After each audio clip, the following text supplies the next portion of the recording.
આજના the southern Gujarat chamber of commerce and industry અને global fabric research and resource centre GFRRCના ઉપક્રમે textile પર્વ પાર્ટ 2 ડે 4 કાર્યક્રમમાં આપ સૌનું સ્વાગત છે.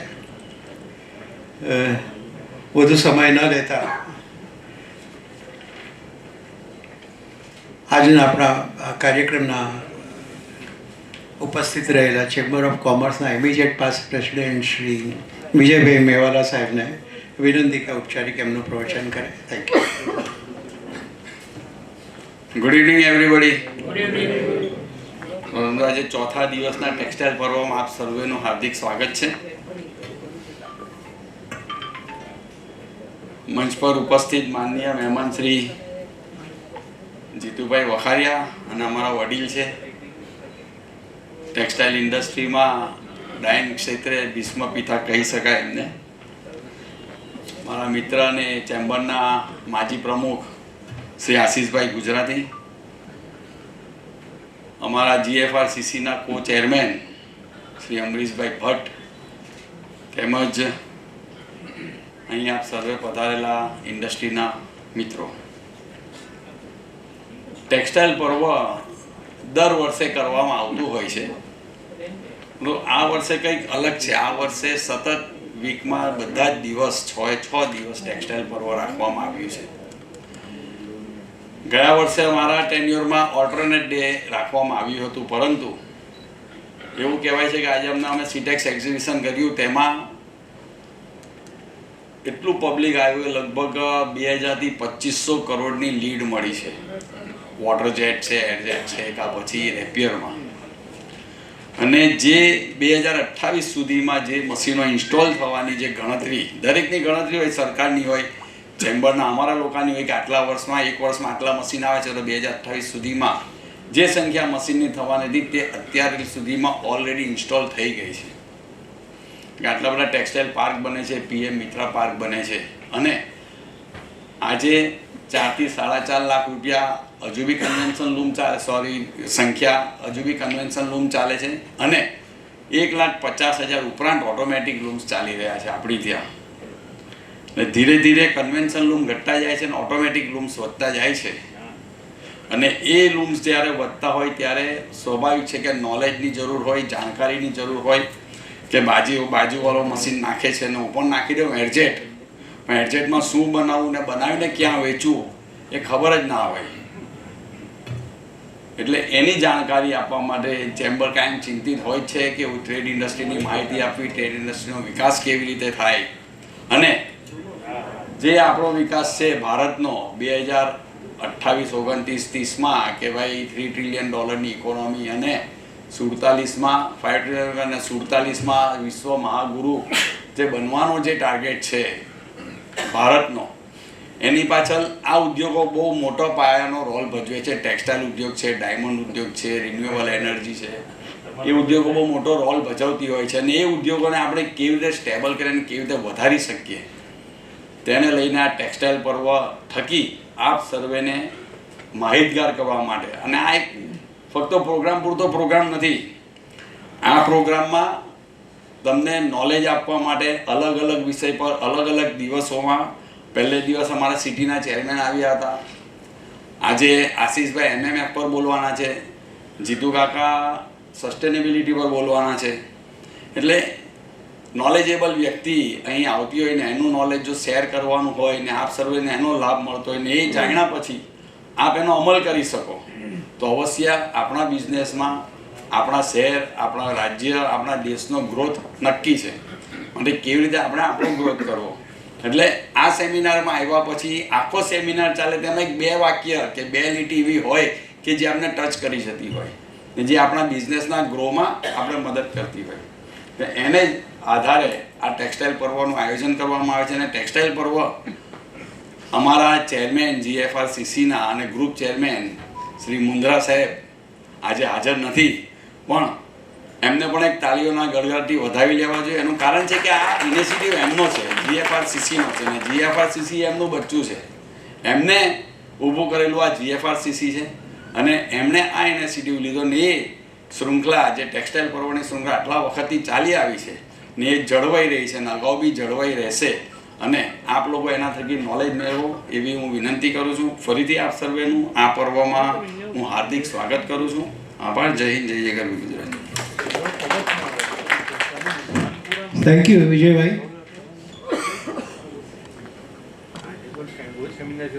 કાર્યક્રમને આપણે આગળ વધારીએ અને આજે જે બંને મહાનુભાવો છે, ઉદ્યોગપતિ અને આગેવાન ટેક્સટાઇલના એવા શ્રી જીતેન્દ્રભાઈ વખારિયા અને આશીષભાઈ ગુજરાતી, એમને ગેસ્ટ કહેવા જરાક મને એમ લાગે છે કે ઘરની વ્યક્તિને ગેસ્ટ કેવી રીતે કહેવાય જીતુભાઈ?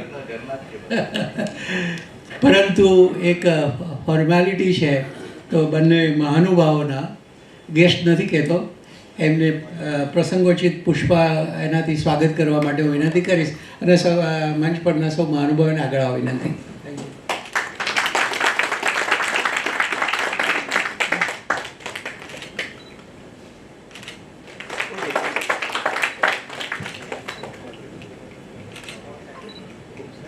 ગયા વર્ષે કોફી ટેબલ બુક બનાવ્યો.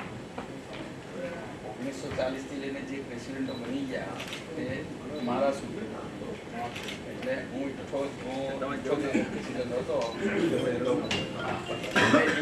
એમાં જે પ્રમુખે જેના કાર્યકાળ દરમિયાન જે બેન્ચમાર્ક કાર્ય કર્યા હોય એ આમાં એનો ફોટો છે, અને એ બધું વર્ણવેલું છે આમાં આ બુકમાં. અને 1940ના પ્રેસિડેન્ટના ફોટા મેળવતા અમને ઘણી તકલીફ પડી. 1940, 41, 42 અને એકદમ ધૂંધળા ફોટા બી મળ્યા છે ત્યાં આમાં લગાડ્યા.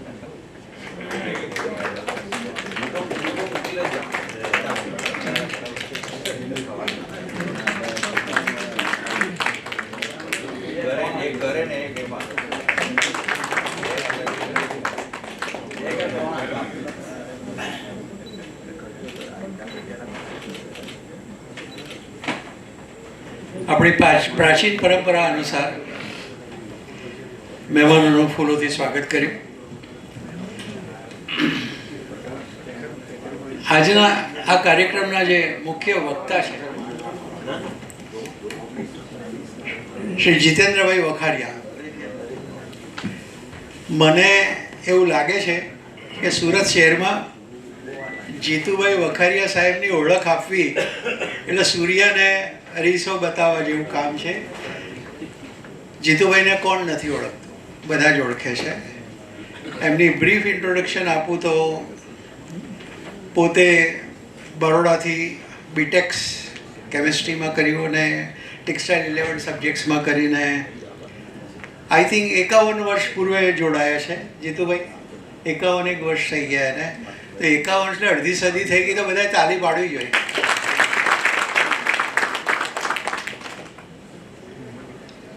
નારાયણ ઇન્ડસ્ટ્રી ને એમની પોતાની ઇન્ડસ્ટ્રી અને પ્રોસેસિંગ ઇન્ડસ્ટ્રીમાં જે લીડર્સ કહેવાય એવા શ્રી જીતુભાઈ પોતે ઇન્ડસ્ટ્રીયાલિસ્ટ છે. પોતાનું very excellent nicely run process house છે, અને તેઓ સાઉથ ગુજરાત ટેક્સટાઇલ પ્રોસેસર એસોસિએશનના વર્ષોથી પ્રમુખ છે.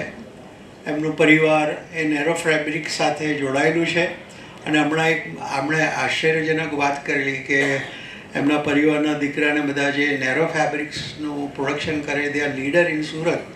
Not only leader in Surat but યુએસમાં હાઈએસ્ટ એમનું એક્સપોર્ટ છે, જે ટ્રમ્પ સાહેબના એના પછી પણ અસર નથી થઈ.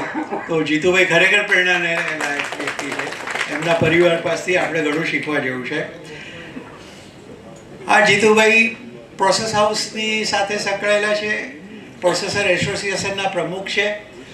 સુરતના કાપડ ઉદ્યોગનું જેના મન હિત હૈયે છે એવા જીતુભાઈ અનેક મંચ પર કાપડ ઉદ્યોગને લગતી એટલે પ્રોસેસિંગના અન્યની રજૂઆતો કરી ચૂક્યા છે.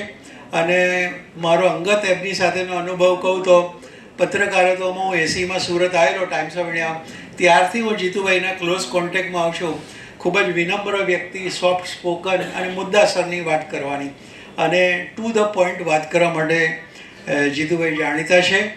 આવા એક મોંઘેરા મહેમાન આપણી પાસે આવ્યા છે, તો આજે આપણે આવો એમને સાંભળીએ અને એમના જ્ઞાન અનુભવનો લાભ લઈએ. અને ટેક્સટાઇલ પર્વમાં આવી વિભૂતિઓ આવતી રહે એવી ઈશ્વરને પણ પ્રાર્થના કરીએ. તો જીતુભાઈ, આપનું સ્વાગત છે. આ મંચ આપનો છે. નમસ્કાર મિત્રો, ગુડ ઇવનિંગ એવરીબડી. મંચ પર બિરાજેલ ચેમ્બરના માજી પ્રમુખ શ્રી વિજયભાઈ મેવાલા, અમારા પાંદેસરા એસોસિએશનના અમારા સાથી એવા અને હાલમાં જ પ્રેસિડેન્ટ તરીકે રિટાયર થયેલા આશીષભાઈ ગુજરાતી, તેમજ અમરીશભાઈ બ્રહ્મભટ્ટ અને આપ સૌ મિત્રો. જે રીતે અમીશભાઈ મારી ઓળખાણ આપી એટલે મને એક વખત એવું થયું કે આ મારી વાત કરે છે કે ભાઈ બીજાની વાત કરે છે. આમ મિત્ર પણ કહે છે ને આમ પાછા મોઘેરા પણ કરી દીધા ને બધું.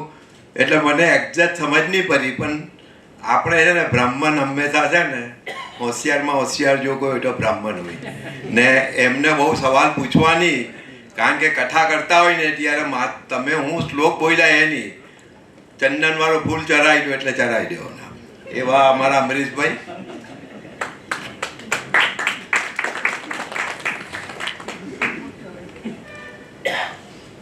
હવે જો સબ્જેક્ટ પર આવું તો જે રીતે મારી ઓળખાણ આપી છે ને એમાંનો મને નથી લાગતું કે હું છું. પણ એમને મને સોફ્ટ સ્પોકન કહ્યું મને, પણ મને નથી લાગતું. મને કોઈ કોઈ તો બહુ ગુસ્સે જલ્દી થઈ જાય છે, મિટિંગમાં પણ આમ કરે તેમ કરે.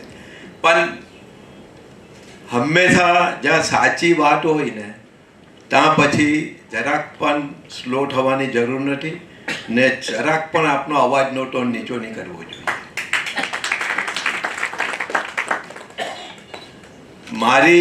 મેં બિઝનેસની શરૂઆત કરી તો શરૂઆતમાં દિવસોમાં 1974માં મેં MS યુનિવર્સિટીમાંથી ટેક્સટાઇલ કેમેસ્ટ્રીનો કોર્સ કર્યો. પછી તે વખતના જે ડાઇંગ હાઉસો ખરા, અનિલ ડાઇંગ, પછી KJ વખારિયા, અરુણભાઈ જરીવાળાનું ક્વોલિટી, એ બધાની વચ્ચે મને એમ લાગે કે આ લોકો સુધી ક્યારે આપણે પહોંચશું. પણ જે રીતે મહેનત કરી ને જે રીતે સાચું બોલીને ને સાચી વાત કરીને જ આગળ ડગલું ભરવું, એવો એક મેં નિયમ બનાવેલો હતો. એને લીધે આજે આપની સમક્ષ મને બોલવાની એ મળી છે. એને માટે ખાસ તો હું ગિરધર ગોપાલ મુંડરાજીનો કાલે રાત્રે ફોન આવેલો હતો કે તમે આવશો કાલે. મેં કહું ડન. પછી સવારે આપણા નિખિલભાઈ મદ્રાસીનો આવ્યો. ચેમ્બર મારે માટે કોઈ નવું નથી ને હું ચેમ્બર માટે નવો નથી. અનેક વખત અહીંયા આવ્યા છે, સારા સારા વક્તાઓને સાંભળ્યા છે. પણ જે અહીંયા ટેક્સટાઇલ ઇન્ડસ્ટ્રીનું જે માનનીય વિજયભાઈએ કહ્યું કે ટેક્સટાઇલ પર્વ આપણે ઉજવી રહ્યા છે ને લગભગ આજે 4થો દિવસ છે જો મારી ભૂલ નહીં થતી હોય તો.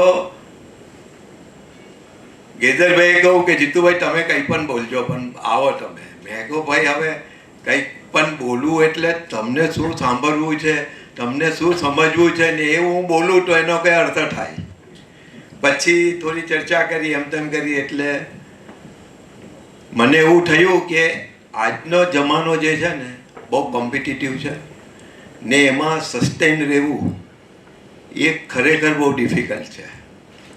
એટલે જે કંઈ ગ્રોથ થાય, ગઈકાલ સુધીનો ગ્રોથ એવો હતો કે ભાઈ જેમ વિજયભાઈએ કહ્યું કે આ વોટર જેટ લાવ્યો છે, આપણે વોટર જેટ, આયર જેટ લાવ્યો, લાગી દેવું.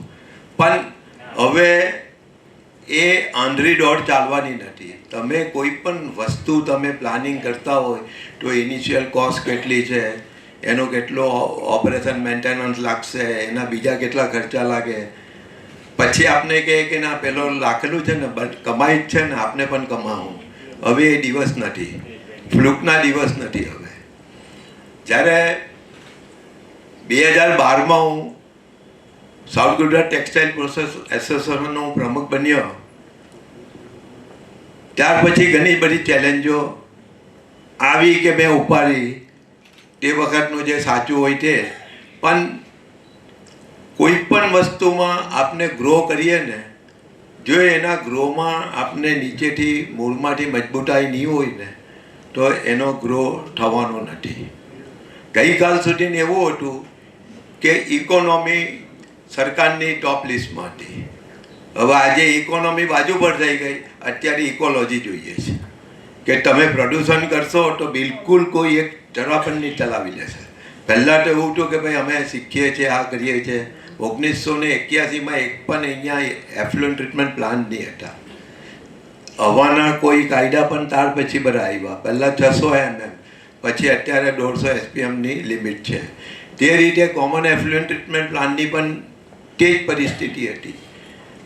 બધા વિસ્તારો ભેગા થઈને સરકારે સબસિડી આપી, અમે કોમન એફ્લુએન્ટ ટ્રીટમેન્ટ પ્લાન્ટ ચલાવવા. કોમન એફ્લુએન્ટ ટ્રીટમેન્ટ પ્લાન્ટ ચલાવવા પછી પણ જે સસ્ટેન કે જેને આપણે આરામથી ઊંઘી શકીએ ને, કારણ કે અમે જેટલા ડગલું પડતા ગયા સરકાર એટલા જ કાયદા કડક કરતા રહી. એટલે અલ્ટિમેટલી આપણે મહેનત કરવાની છે એવું અમે મનથી માની લીધું. કોમન એફ્લુએન્ટ ટ્રીટમેન્ટ પ્લાન્ટ બની ગયા. ચાલો, એટલે બધાને જેને CETPમાં પાણી ગયું લગભગ એ GPCBના દાયરામાંથી બહાર નીકળી ગયા કે ભાઈ એનું કોમન એફ્લુએન્ટ ટ્રીટમેન્ટ પ્લાન્ટમાં પાણી જાય છે, માટે એના CETP ચેક કરે. GPCB પાસે એટલો સ્ટાફ પણ નથી ને એટલું એ પણ નથી. તે જ રીતે આ રીતે ધીરે ધીરે ઇન્ડસ્ટ્રીનો વિકાસ થયો, દેશનો વિકાસ થયો, તેમ આપણે પણ જવાબદારીથી કઈ દિશામાં કે રીતનો વિકાસ કરવો છે એ આપણે માટે પણ સરકાર વખત જાગૃત થઈ, એના નિયમો બન્યા. હું 2012ની વાત કરું, એના પહેલાં સસ્ટેનેબલ ગ્રોથની છે તો એક વાત કરું કે કમિશનર S. જગદીશન હતા. જગદીશન સાહેબ, કદાચ તમે ઘણા નામ સાંભળશો ને, ઘણા જોયા પણ હશે.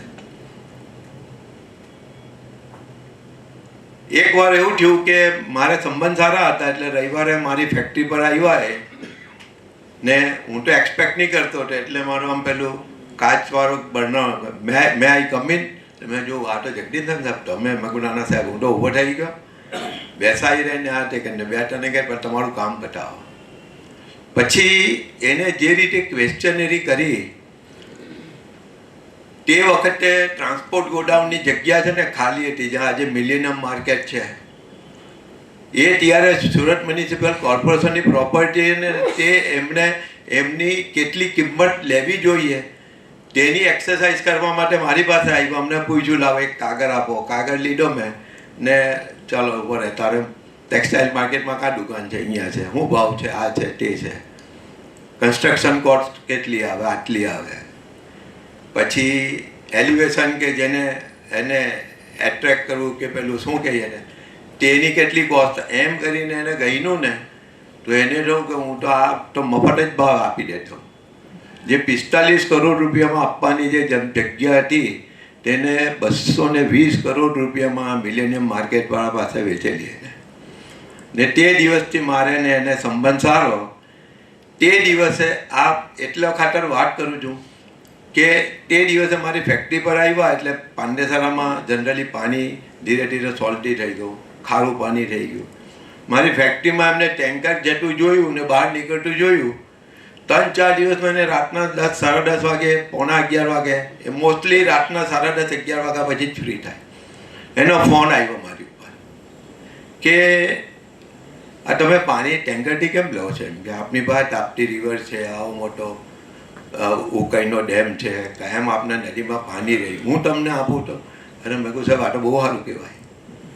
એટલે એને વાત કરી, ચર્ચા કરી ને 1999માં પહેલી વખત પાંડેસરમાં જેને સસ્ટેનેબલ ગ્રોથ કહે, જો તમારું પાણી સારામાં સારું હોય ને ઓલમોસ્ટ સોફ્ટ વોટર હોય તો તમને પ્રોસેસિંગમાં બીજા કોઈ તમને કોમ્પિટ નહીં કરી શકે. ઓછી મહેનતે વધારે રિઝલ્ટ આવે. એટલે પાંડેસરામાં 99માં પહેલું કામ એ કર્યું, અકસ્માતથી થઈ ગયું પણ ઇન્ટરેસ્ટ મેં લીધો, એ કર્યું ને આજે 99થી એ થાય ચાલુ થઈ ગયું પાણી. 2000 તે વખતે મને એને એવું કહેલું હતું, સાંભળવાનો છે, થોડુંક વાત કરું છું, વાંધો નહીં ને, નિરાશ પટે તો હું જલ્દી ટોપિક બદલી ગયો. એટલે ત્યારે જ એમને મને એવું કહેલું હતું કે જો ભાઈ આ તમે શહેરી પાણી તો આ ડોમેસ્ટિક વોટર છે ને ઉદ્યોગમાં તમે વાપરો ઉનાળામાં તમને તકલીફ પડે, એટલે તમે ઉનાળાનો પણ વિચાર કરજો. પણ એમ કે પગાર એના આપણા 8 મહિના તો છે ને, 4 મહિના ગમે તેમ, 2 મહિના 3 મહિના ગમે તેમ કાઢી નાખતા હતા. તે દિવસે એને મને એક એડવાઇસ કરેલી હતી કે જીતુભાઈ, તમે આટલું આ મીઠું ને જે એગ્રીકલ્ચરમાં ને જે પીવાનું પાણી છે, જે ડોમેસ્ટિક યુઝ છે, એને તમે આટલું બધું ઇન્ડસ્ટ્રીમાં વાપરી નાખો છો, આ લાંબો ટાઈમ તમારું ચાલશે નહીં. કારણ કે તમે રિસાયકલમાં તે દિવસે 99માં કે 2000ની સાલમાં એને મને કહ્યું હતું. એટલે મેં કહ્યું સાહેબ, રિસાયકલમાં આટલું પાણી તમે આપો છો એ છે એના હું તમને કહું છું ને.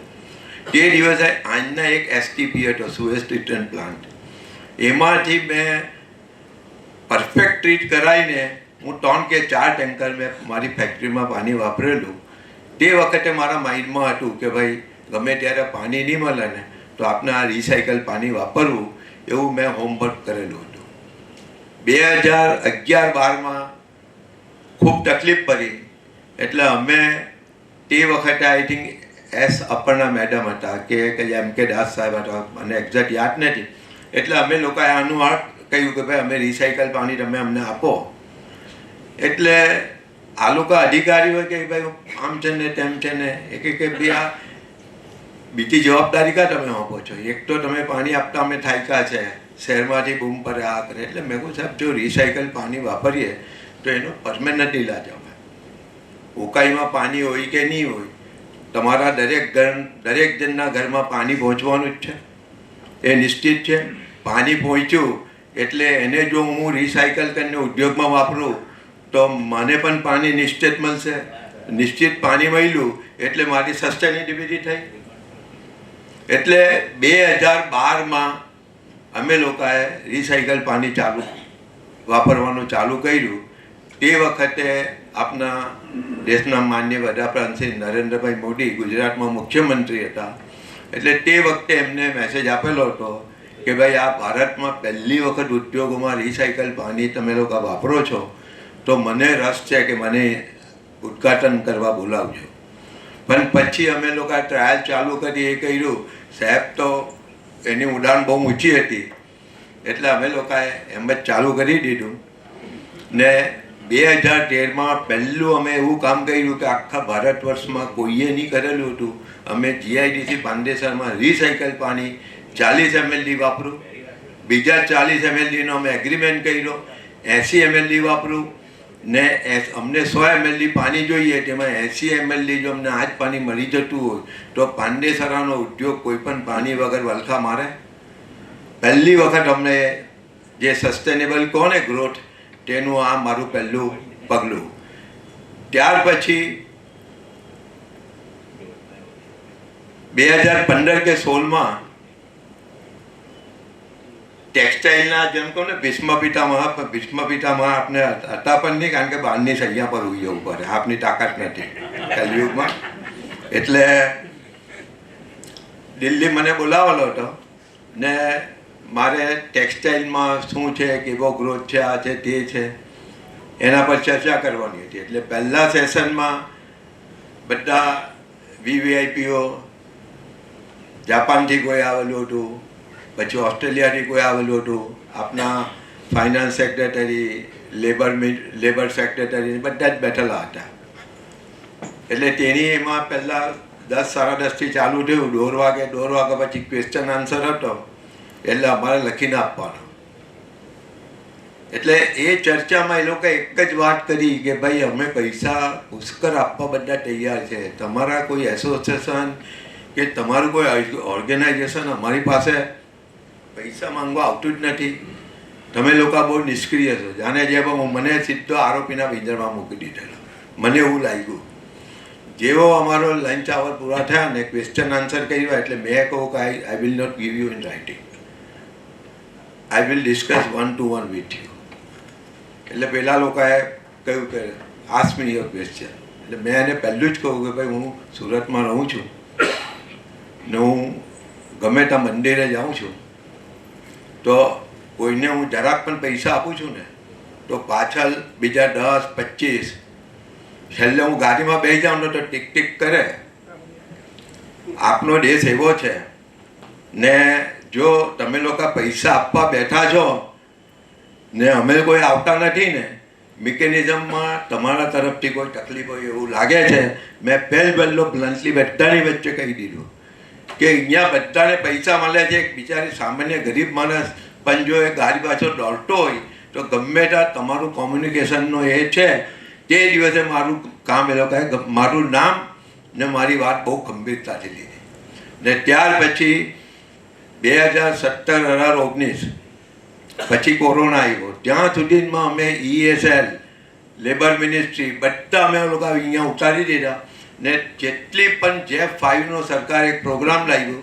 JEF5માં કે ભાઈ તમારે પાવર બચાવો, પાણી બચાવો, બીજા જે પણ હોય ને એના પર એ લોકોના ખર્ચે આપને મશીન લગાવી આપે, આપને તે એગ્રીમેન્ટ કરવાના અને એ કરવાનું. એમાં જ પહેલું PLC jet dying, beam dying, washing machine, boiler બધું ચાલે એમાં PLC આવે. PLC પહેલાં હતી એટલે મેં JEF5માં પહેલું PLC, બીજું એમ કરીને 5 મુદ્દા હતા.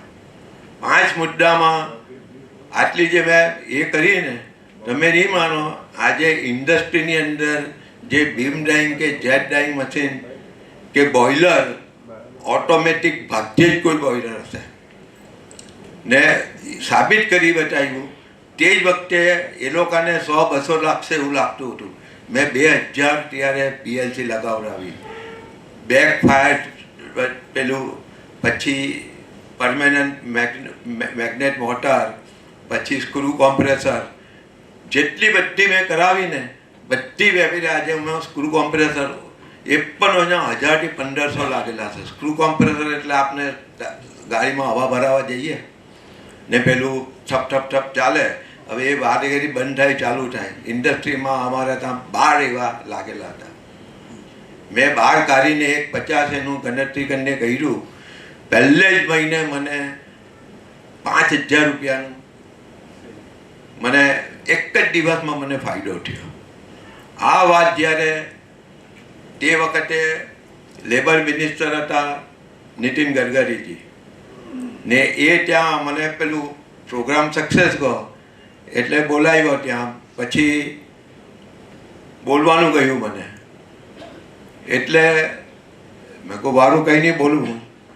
હું પહેલું જ એવું બોલ્યો કે ભાઈ મેં આમાં 12 લાખ રૂપિયાનું ઇન્વેસ્ટમેન્ટ કર્યું છે ને એક મોડર્ન ટેકનોલોજી જે screw compressor with permanent magnet motor ને એ લગાવ્યું છે, મને રોજ 5000નો ફાયદો થાય છે ને મારો પે બેક પીરિયડ માત્ર 3 થી 4 મહિના છે.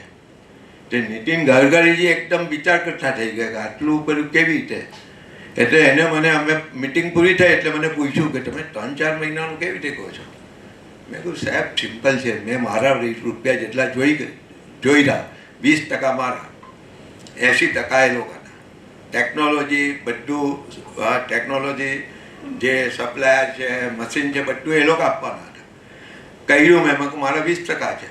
રોજનું મને આટલું બચે છે. આમ તો મહિનો 1.5 મહિનો જ છે મેં સેફર સાઇડ પર ટર્મ ગયા.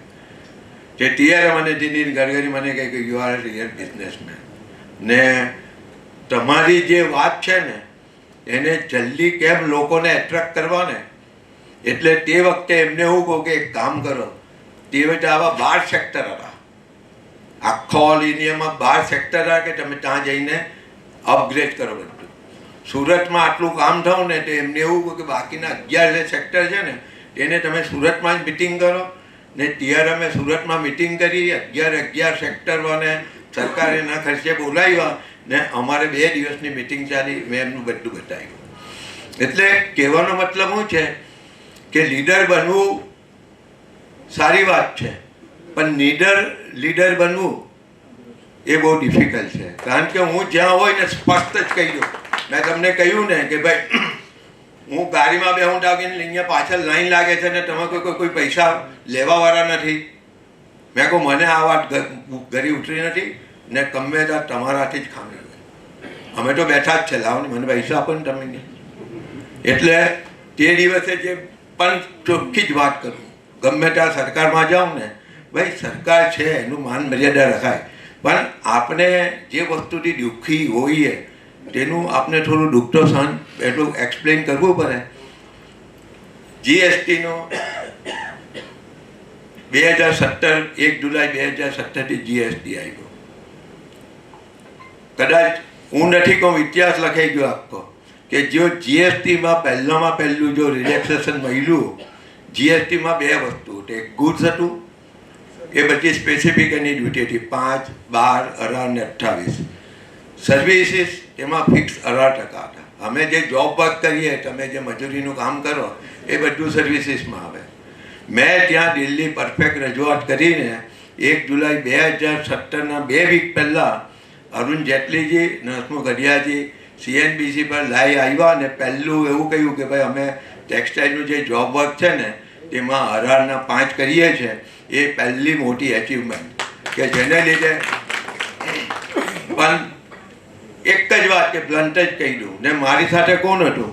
હું હતો ને મારી પાસે એક સંદીપ સિંગલ કરીને જેનું પલસાણામાં ડાઇંગ હાઉસ હતું. અમે 2 જ જણ હતા ને કદાચ ચેમ્બરમાંથી ત્યારે પેલા શાહ પેલું શું છે PM શાહ હતા, એ અમને નોર્થ બ્લોકમાં મળી ગયા એટલે આવ્યા. એ વચ્ચે બોલવા જાય એટલે મેં કહ્યું જો શાહ, PM શાહ ખોટું નહીં લગાવતા, તમને ટેક્સટાઇલનો ખબર નથી ને, તમે જ્યાં શાંતિ રાખો ને. હસમુખ અઢિયા સાહેબ હસતા હતા. અમે પેલું ફોટો પરાવ્યો વિજયદાસ ગુજરાત મિત્રનો, એ બધા પેપરમાં છપાયો ફોટો. એટલે ફરીથી જગદીશન સાહેબનો મારી પર ફોન આવ્યો. એટલે જીતુભાઈ તમે આ હરિયાને કેવી રીતે મહિલા? એ તો કોઈ દાળ હસતા જ નથી ને, કે આવ તો હસતો ફોટો પાડ્યો. મેં કહું ભાઈ જો ચેરિટી બિગિન્સ ફ્રોમ હોમ, હું હસું તો પેલો આંબેવાળો હશે ને. પણ 2017માં જે પ્રોસેસિંગ ઇન્ડસ્ટ્રીને હું તમને ઓનેસ્ટલી કહું કે હમણાં બીજા જીએસટીમાં ફેર આવ્યા, પણ એમાં જે અમારી 18% હતી ને ઇન્વર્ટેડ ડ્યુટી સ્ટ્રક્ચર હતું, આજે પણ દરેક ઇન્ડસ્ટ્રીને રિફંડ મળે છે. હવે તમે 2017થી આજે રિફંડનો એમાઉન્ટ ગણો ને, ખૂબ મોટો ઇમાઉન્ટ છે. તે વખતે પણ એવું થયું કે કોઈએ લખ્યું અહીંયા સુરતમાંથી કોઈ પણ સંસ્થાએ કે ભાઈ અમે આમાં reversed duty inverted duty structure છે એટલે અમે રિફંડને પાત્ર. પેલા CBDTના ચેરમેને લખ્યું we are not liable for refund. અહીંયા ઇન્ડસ્ટ્રીમાં કે કંઈ થવાનું નથી. તરત એ લેટર લઈને ગયો, દિલ્હી રજૂઆત કરી. 8 મે, 9 મે, 10 મે ત્યારે મેં મિટિંગ બોલાવી ને જે પહેલાં અધિકારીએ લખેલું હતું એને મેં સામે સવાલ કર્યો. હસમુખ અઢિયા સાહેબ હતા ત્યારે GST કાઉન્સિલના એ હેડ હતા. GST કાઉન્સિલ એટલે આપનો 29 રાજ્યનો 29 ફાઇનાન્સ મિનિસ્ટર ને તેના ફાઇનાન્સ સેક્રેટરી, એની અંદર બધા જ જો આ કહે તો એ ઠરાવ પાસ થાય. તેની ઉપર ફાઇનાન્સ મિનિસ્ટર, તેની ઉપર પ્રાઇમ મિનિસ્ટર. હવે હું એમની પાસે કહું, મેં કહું સાહેબ ક્લિયર કટ રજિસ્ટ્રેશન આવું છે, આ તમારા અધિકારી કેમ આવી રીતે લખે? એટલે મેં હરિયા સાહેબને એવું કહું કે આ તો કંઈ તમારાથી ઉપર ના લાગે છે અધિકારી, એટલે હિસાબ પાછા ને એ કહ્યું. તાત્કાલિક મિટિંગ બોલાવી. એ લેટર મેં 8 થી 10 દિવસની અંદર ત્યાંથી CBDTમાંથી આવ્યો. હિયર વી પેલું એમાં લખ્યું કે વી રિસીવ્ડ યોર આટલા ને આમ કે આ તારીખે જે મેં લેટર લખેલો છે ને એને તમે રદબાતલ કરજો ને તમે you are liable for refund. એવો 8મે કે 10મે દિવસે હું લેટર લાવ્યો ને જે કામ કરેલું ને એને જરા પણ હાલવા નહીં દીધા. મેં એ લોકોને હું નથી આવ્યો કે એ લોકોને હાલવા નહીં દીધા. એટલે તમારે જે કંઈ થયું છે મેં નથી કર્યું. એક હોદ્દેદાર તરીકે જે મારી જવાબદારી હતી ને ઇન્ડસ્ટ્રીને સસ્ટેન કરવાની હતી, એટલા માટે મેં આ બધી વસ્તુ કરી. તે જ રીતે 2019માં જો થોડીક લાંબુ બોલું છું, કદાચ કોઈને ની ઇન્ટરેસ્ટ હોય તો જરા હાથ ઊંચો કરજો. જો કે મને ઇન્ટરેસ્ટ નથી આટલી લાંબી વાત કરવા. તે છતાં 2019માં એના પહેલાં જે લોકોનું ડાઇંગ હાઉસ હશે ને એને ખબર છે કે 2015-16 કે 16-17માં ડૉક્ટર KU મિસ્ત્રી અહીંયા ગુજરાત પોલ્યુશન કંટ્રોલ બોર્ડના ચેરમેન થયા અને અહીંયા આવ્યા. એ સુરત આવ્યા એટલે SGPTમાં એમને મિટિંગ કરીને છેલ્લે ભાષણ આપ્યું એને કે એને કે હું કોઈને ચાલવા નથી દેવાનો. હું એક અહીંયા વિજિલન્સ ઓફિસર મૂકું છું, અહીંયા આ કરું છું, તે કરું છું. હું કોઈને ખરાબ પણ પ્રદૂષણ ચાલવા નહીં દઈશ, નહીં તો હું ક્લોઝર જ આપી દઈશ. એટલે આટલું બ્લન્ટલી બોલ્યા એટલે મારી પણ હિંમત, મારે એમને હતા જો કે સંબંધ સારા હતા એટલે મેં સાહેબને એવું કહ્યું, સાહેબ આજ શબ્દ બોલું છું, સાહેબ કાયદો બાયદો બતાવવાનો નહીં અમને, અમે વેપારી છે, અમે વેપાર ઉદ્યોગવાળા છે, અમને પહેલાં ફાયદામાં રસ છે. તમે ફાયદો બતાવો ને તો અમે બધા કાયદા બતાવીએ. આ બ્લન્ટલી બોલેલો હું. ત્યાર પછી સાહેબ 3 દિવસે સુરત આવ્યા એટલે મને બોલાવ્યો એને કે જીતુભાઈ તો એટલી ફાયદો અને કાયદો હું તમે મને ત્યાં. મેં કહું ભાઈ સિમ્પલ વાત છે, અમે ડાઇંગ હાઉસવાળા તમારી માફક કરવા જઈએ ને તમે ક્લોઝર આપો તો અમે ઇન્ડસ્ટ્રી ચલાવવા માટે રાખી, કંઈ બંધ કરી દેવા માટે થોડી રાખેલી. એટલે પછી મને કહું, મેં કહું જો સાહેબ ઇન્ડસ્ટ્રીવાળાને બધા તમે નેગેટિવ સમજો ને, તમે એને પહેલાં ટ્રેન કરો, તમે એમને શીખવો કે ભાઈ કેવી રીતે શીખાય. અરે મેં કહું સાહેબ સિમ્પલ લોજિક છે. આજે કોઈ પણ અંજાન મને તમારા જેવાને પૂછે કે આ કારો ધીમારો નીકળે છે, અંદર કોલસો બરાબર ભરે છે? જો બરાબર ભરતો હોય તો કારો ધુમારો નીકળે? મેં એમને આ જ વાત કરી કે તમે કારો ધુમારો કરો છો ને સાહેબ, એમાં તમે એને એ કરો, નહીં તો તમે જેટલી ટાઇટનેસ કરો એટલા અમારા હપ્તા વધે. ઓફિસર 5 ની તો ચાલ તું 10 લઈ જા, અરે 25 લઈ જા, બોલતો નહીં આગળ, ચાલ બહાર જા તું. એટલે આપની સુરતની એક આ ધંધાની ખાસ પ્રણાલિકા છે. કોઈ પણ પ્રશ્ન આવ્યો ને તને હલ કર, લે પૈસા લે ને તું ચાલ્યો જા. એટલે મેં એને વાત કરીને એટલે તમે એમ કંઈ કેવી રીતે, એટલે પછી અમે ચર્ચા કરી એના પર. એટલે એમને એક સુરતની અંદર એમિશન એન્વાયરમેન્ટ ક્લિનિક સિસ્ટમ ચાલુ કરાવી. નામ આવ્યું એન્વાયરમેન્ટ ક્લિનિક સિસ્ટમ. એમ કહું સાહેબ તમને કોઈને ક્લોઝર નહીં આપવાના, તમે જે યુનિટના કારા ધોવાણા નીકળે ને તેને અમે એસોસિએશનમાં બોલાવું. મેં 2 કે 3 બોઇલર એન્જિનિયર સારા રાખ્યા ને બોલાવ્યો અંદર. એક જ પાંડેસરાની મિલમાં મેં પહેલાં ગભરાતો હતો એટલે મેં કહું તું ચિંતા નહીં કરું, હું એટલો છું ને. એને ત્યાં બધું ટપાઈશું, ચેક કર્યું ને તો એને ત્યાં જ્યાં 15 કે 20 હોર્સ પાવરની મોટર લગાવવાની ત્યાં એને 45 હોર્સ પાવરની મોટર લગાવે. આ બાજુ પાવર પણ વધારે બને, આ બાજુ જે કોલસો ખેંચે તે ભરે એના પહેલાં તો કારો ધુમાડો થઈ જાય. બીજી એક વસ્તુ ટેકનિકલ કે કોઈ પણ વસ્તુને ભરવા માટે ઓક્સિજન પૂરતો જોઈએ. જો એક્સેસ ઓક્સિજન તમે આપો તો એટમોસ્ફિયરની હવા બોઇલરમાં જે 600, 700, 800 ડિગ્રી ટેમ્પરેચર હોય એને લીધે ટેમ્પરેચર ડાઉન થાય એટલે બોઇલરનું કોસ્ટ વધે. આ સિમ્પલ લોજિક મેં સાહેબને સમજાવ્યું ને ચાલુ કર્યું, બરાબર છે. ત્યાર પછી હું લગભગ 93% કોઈ પણ બિલને અત્યાર સુધી ત્યાર પછી ક્લોઝર આવ્યું તમે એક પણ એક્ઝામ્પલ બતાવો. રસ્તો આપણે આપની રીતે કાઢવાનો છે. પછી આ થયું એટલે પોલ્યુશન બોર્ડવાળા કહે કે ના બેટા આપણે એમિશન ટ્રેડિંગ સિસ્ટમ ચાલુ કરવું છે. એમિશન ટ્રેડિંગ સિસ્ટમ કદાચ સુરતમાં ઘણા લોકોને ખબર નહીં હોય, પણ 2 મહિના પહેલાં રિયો ડી જાનેરોમાં બ્રાઝિલમાં આખા વર્લ્ડમાંથી એ લોકોએ સિલેક્ટ કરેલા, તેમાં જે ફાઇનલમાં 2 આવ્યા ને સુરત એમાંનું એક હતું. ને સુરતનું ભલે તમને નહીં ગર્વ હોય પણ મને આજે એટલું બધું ગર્વ છે અંદર કે મેં મારી જિંદગી સાર્થક કરી નાખી. કારણ કે ઇન્ટરનેશનલ એવોર્ડ મળતા હોય ને શિકાગો યુનિવર્સિટી યેલમાંથી મારી પર ફોન આવતા હોય કે Jitubhai you really excellent work ને આમ ને તેમ ને. તો એક વસ્તુ છે કે ઇન્ડસ્ટ્રી તો સસ્ટેન થાય છે પણ સાથે સાથે મારી જવાબદારી પણ તો થાય છે. એમને કહ્યું અમરીશભાઈ કે ભાઈ એમનો છોકરો બહુ સારું ચલાવે છે આમ છે, પણ એ બધી કોઈ પણ વસ્તુને એને ફ્રી હેન્ડ આપો ને એને રીતે એને કામ કરવાનું ને તો સફળ થવાના ચાન્સીસ વધારે. એટલે અમુક વસ્તુ છે ને આપણે છે ને જ્યાં સુધી ફાધર હોય ને ત્યાં સુધી છોકરાનો કોઈ સે હોય જ નહીં. અથવા તો બાપા કાકા હોય તો નાના છોકરાને બે તને સમજ નહીં પડે, તું ની જાણ હા કરે. એટલે જેમ જેમ સમય પરિવર્તિત થયો એની અંદર આપણે પરિવર્તિત થયા તો આજે સુરત આના પર છે ને હું તમને કહું કે એની આગળ 2 વર્ષ પહેલાં કયા કન્ટ્રીમાં હતા તેમાં સ્કોચ એવોર્ડ પણ મને મળેલો. ગુજરાત પોલ્યુશન કંટ્રોલ બોર્ડ ત્યાંથી જઈને સ્કોચ એવોર્ડ મોકલેલો છે. એટલે જે અમે લોકો કાયદાને ફાયદાની વાત કરતા હતા એમાંથી એક વ્યવસ્થિત ઓર્ગેનાઇઝ લેવલે આખું એમિશન ટ્રેડિંગ સિસ્ટમ કંટ્રોલ થઈ ચાલી ને આપનું આંતરરાષ્ટ્રીય લેવલ પર આપનું નામ આવ્યું. છેલ્લે બીજી કોઈ હું તમને કહું એના કરતાં તમને કોઈ એવો ક્વેશ્ચન હોય કે જીતુભાઈ તમે આમ કેમ કર્યું, આમ કેમ નહીં કર્યું, અથવા તો આ શું છે તે શું છે, તમે ફ્રી, હું તમારામાંનો જ એક છું. ઓકે વાંધો ચાલો. ઓકે ખૂબ ખૂબ આભાર. ખાસ કરીને અમરીશભાઈ, વિજયભાઈ તો નીકળી ગયા છે, બહુ બિઝી છે એટલે, પણ એમનો ખાસ આભાર માનું છું. મારો અહીંયા બોલાવ્યા, સ્વાગત કર્યું, મને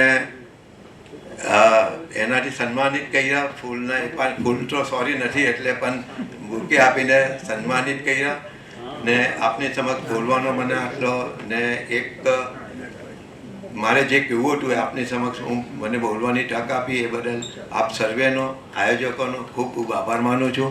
ને કોઈ પણ મને સવાલ હોય અથવા તો મારે લાગતું કોઈ પણ ઇન્ડસ્ટ્રીને કોઈ પણ પોલ્યુશનનો પ્રોબ્લેમ હોય કે બીજો કોઈ પણ પ્રોબ્લેમ હોય તમે 2 ટકા મારી પાસે આવી શકો છો ને હું તમને સંતોષકારક એનો એ હેલ્પ કરીશ ને રસ્તો કરી આપવાની હું અત્યારે તમને આ મંચ પરથી ખાતરી આપું છું. આભાર. Thank you Jitubhai. તમારા પ્રવચનમાં અનુભવ અને વિઝન અને વિઝડમ છલકતું હતું. નિશ્ચિત રૂપે કોઈ બી સમસ્યા હશે તો he is always welcome everybody. હવે પછીના આપણા જે સ્પીકર છે એ ચેમ્બરના જ પરિવારના છે. આશીષભાઈનો એક પરિચય આપું તો અલ્પમાં હું હજુ પણ કહું છું કે આશીષભાઈનો એટલો બધો પરિચય છે કે પેજ જોઈએ ને તો બધા 5-6 પાના થઈ જાય એટલે પૂરતી કાઢવી પડે અમારા અખબારોની ભાષામાં, એટલો લાંબો હોય છે. પણ એમની એક બેઝિક ક્વોલિટી કહું પછી થોડુંક એમની વાત કરી લો કે ચેમ્બર ઓફ કોમર્સની પાસે જે બ્રેઇન કહેવાય ને, બુદ્ધિજીવી વર્ગની એક ટીમ છે, બહુ ઓછા લોકો એમાં હોય છે. અને આ ટીમ એટલે કેવું, ટેક્સટાઇલની વાત કરીએ તો ઇન ડેપ્થ નોલેજ, ગાઢું એમનું જ્ઞાન હોય. ઘણીવાર મને બી જરૂર પડે તો આંકડા માટે હું એમને એક મેસેજ આપું કે મને આટલાનો આંકડો આપો ને, તો જે મિનિટ એમણે જોયો હોય પછી 5 મિનિટ પણ ના લાગી હોય. તો હેડ્સ ઓફ ટુ આશીષભાઈ કે એ પોતે ડેટા સેન્ટર જ છે, ચેમ્બર ઓફ કોમર્સના વાઇસ પ્રેસિડેન્ટ છે, પૂર્વ પ્રમુખ છે.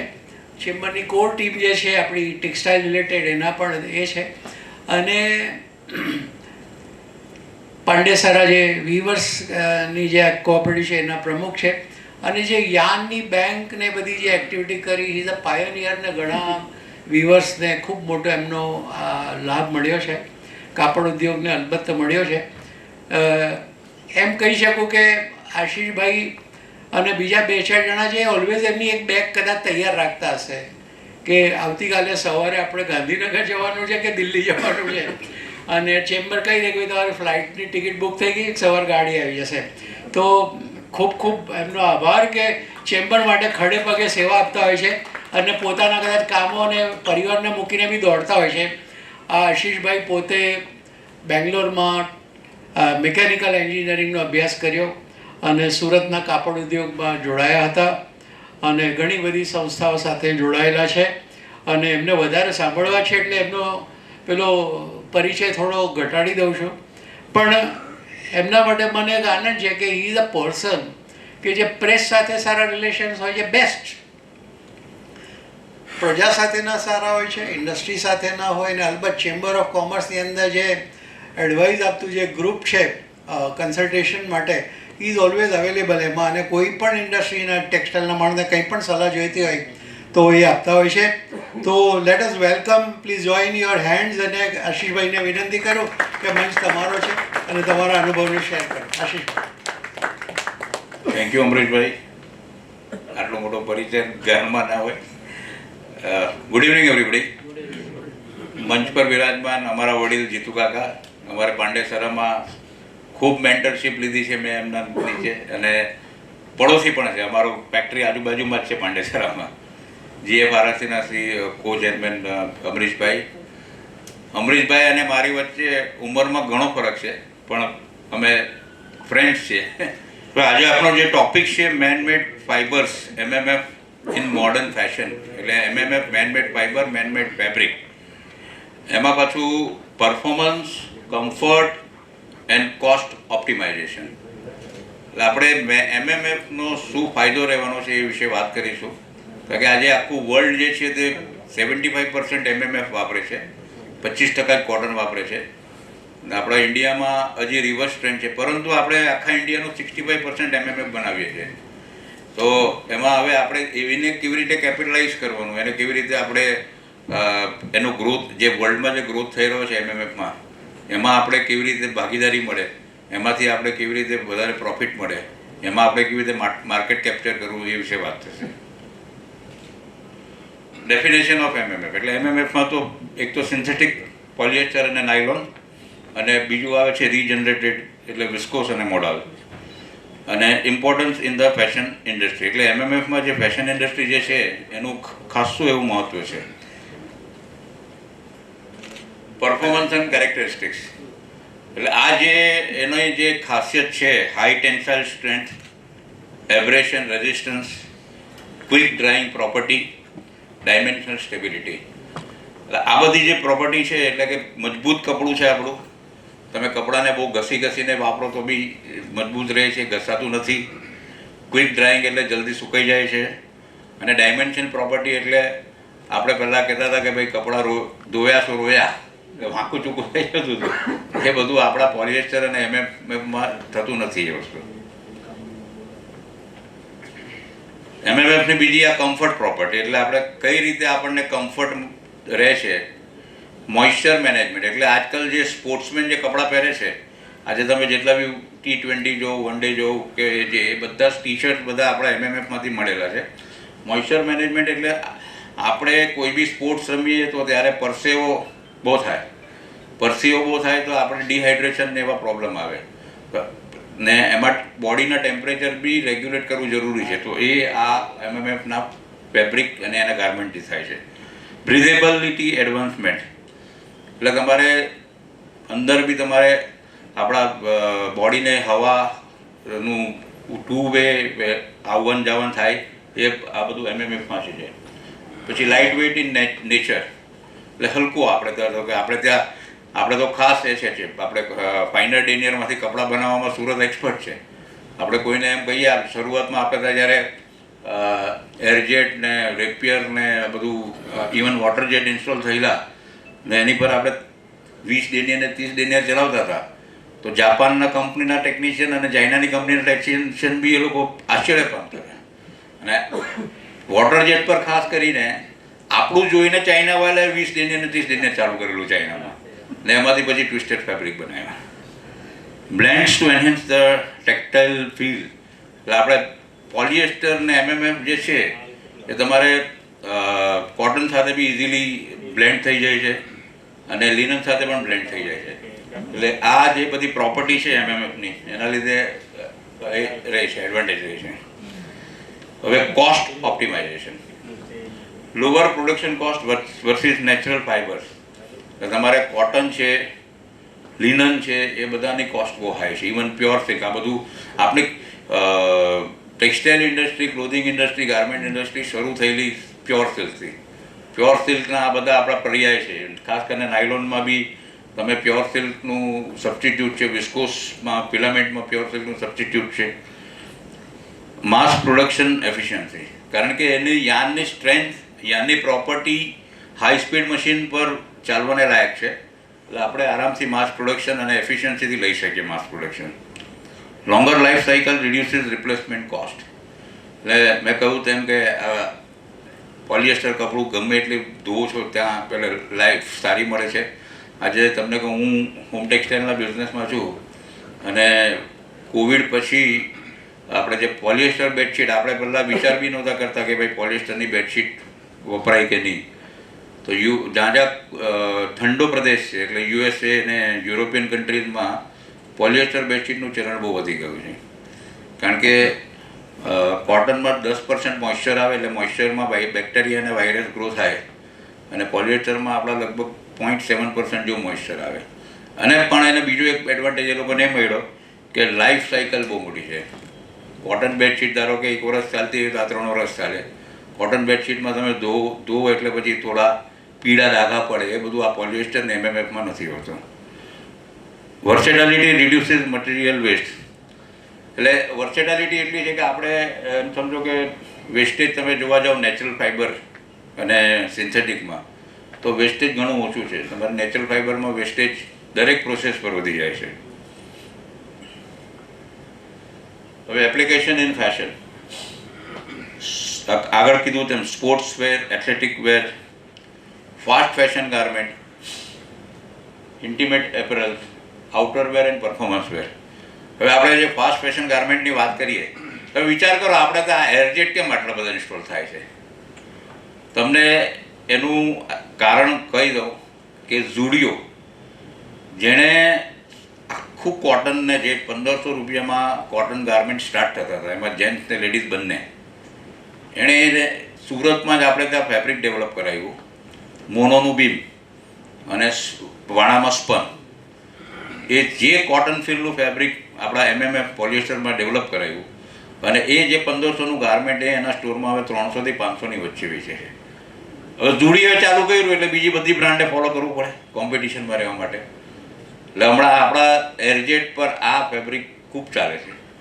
અને બીજું જે છે એરજેટ પર જે ચાલે છે તે આપણું વિસ્કોસના ચંદેરી ને બધું. એટલે આપણે ત્યાં આ જે MMFમાં જે એડવાન્ટેજ છે, ધ વર્લ્ડની આગળ બી ડિમાન્ડ એ જ રહેવાની છે. પરફોર્મન્સ વેર એટલે કે તમારે જે આપણે વિન્ડ શીટર કહીએ, રેનકોટ કહીએ, એ બધામાં તમારે યુઝ થાય છે. આજે આપણે ત્યાં વારે ઘડી હું દરેક મંચ પર કહું છું, સિટીઝન ગ્રુપ છે, સિટીઝન અમ્બ્રેલા, અને એ લોકો રેનકોટ બી બનાવે છે અને હવે લગેજ ફેબ્રિક બી બનાવે છે.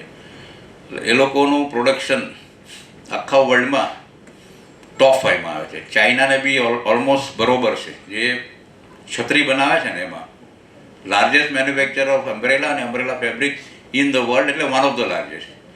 એટલે આપણે આ બધા ઓપોર્ચ્યુનિટી સારી છે MMFમાં. એની અંદર સસ્ટેનેબિલિટી, જીતુ કાકાએ બી ઘણી એવી વાત કરી.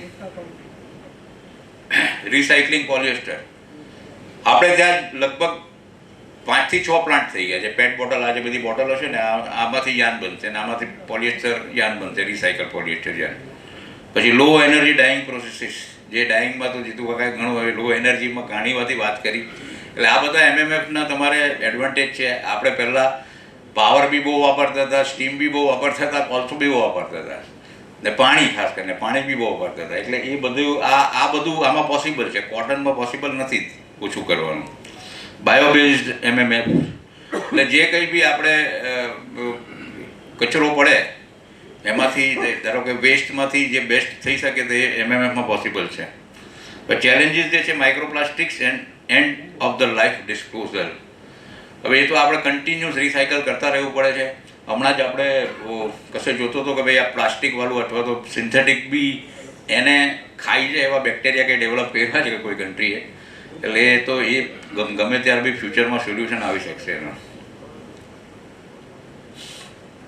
હવે આ કન્ક્લુઝન છે. MMF offers balance of cost, comfort and performance. તમારી કોસ્ટિંગ એટલે એક ટુબ્બડીઓ, એટલે બોટમ લાઈન એ છે કે ભાઈ કોટન કરતાં 1/3 કોસ્ટ છે, એટલે 35%ની કોસ્ટમાં તમારું કોટનને રિપ્લેસ કરી લેશે. ઇનોવેશન બહુ થઈ શકે છે કારણ કે આ સિન્થેટિક બેઝ છે. આજે તમને એક દાખલો આપું કે એવું યાન બી ડેવલપ થયું છે કે પેશન્ટ એટલે એની બેડશીટ વાપરે હોસ્પિટલમાં અને પેશન્ટનું ટેમ્પરેચર 99, જે નોર્મલ ટેમ્પરેચર વધારે થઈ જાય તો બેડશીટ એનો કલર ચેન્જ કરી નાખે. એટલે પેલી નર્સને ખબર પડે કે આને તાવ વધી ગયો છે. એટલે આવા બધા બહુ ઇનોવેશન છે. હમણાં આપણે ત્યાં પેલું 2 વર્ષ પહેલાં મિકેનિકલ સ્ટ્રેચ યાન, એટલે જનરલી જે લાઇક્રાથી બને, સ્પેન્ડેક્સથી બને, એ 2 વે સ્ટ્રેચેબલ, એટલે વાણામાં જ વપરાય, એટલે વાણાની સાઈડ પર તમે એને ખેંચી શકો. આ મિકેનિકલ સ્ટ્રેચ યાનને તમે 4 વે, વર્કમાં બી સ્ટ્રેચેબલ ને વેફમાં બી સ્ટ્રેચેબલ. અને હવે high fashion garment, ladies garment, even આપણે જેન્ટ્સ બી ધારો કે જીન્સ પહેરતા હતા પહેલાં, અને સ્ટ્રેચેબલ જીન્સ પહેરીએ તો સ્ટ્રેચેબલ જીન્સને વધારે પ્રિફર કરીએ છીએ. એટલે બધાને બોડી કમ્ફર્ટ, બોડી ફિટ માટે 4 વે સ્ટ્રેચેબલ ફેબ્રિક. એટલે ઇનોવેશન હંમેશા MMFમાં જ આગળ વધવાનું, કારણ કે નેચરલમાં તો લિમિટેશન થવાની છે. અને vital to modern fashion technology. Fashion એટલી ફાસ્ટ ચેન્જ થાય છે કે ભાઈ આજે આપણે કહીએ તો જે લોકો ઓનલાઈન બિઝનેસ કરે છે એ લોકોને તરત ખબર પડે, દર 2 કલાકે એ લોકોને ખબર પડે કે આ ટ્રેન્ડ બદલાવવામાં આવ્યો. આજે હું તો રિપ્લેસમેન્ટમાં આવ્યો છું એઝ અ સ્પીકર તરીકે. દીપકભાઈ શેઠા જે એપલ ગ્રુપ છે એ લોકોએ ઓનલાઈન બિઝનેસમાં બહુ મોટું નામ કર્યું છે. અને એ લોકો એમ કહે છે કે અમને 2 કલાક 3 કલાકમાં ટ્રેન્ડ ચેન્જ થાય. એટલે આજે એમ સમજો કે ફેશન ટેકનોલોજી, ઇનોવેશન અને જે વસ્તુ તમારે વર્લ્ડને બધાને નવું જોઈએ, યંગ જનરેશનને, લેડીઝને બધાને નવું જોઈએ. અને એ લોકો એટલે જ આજે જુડિયો કર્યું 1500નો શર્ટ લઈ એના કરતાં હું 300 5 શર્ટ નહીં લઉં, એટલે 500 3 શર્ટ નહીં લઉં, અથવા ટી શર્ટ નહીં લઉં. એટલે આ બધું તમારે MMFમાં જ કામ લાગવાનું છે. હવે એક બીજી સ્લાઇડ છે, ચાલુ કરી ભાઈ. આમાં હું તમને આ જે બધા એમાંથી જે આર્ટિકલ બને છે ને એ બતાવીશ તમને.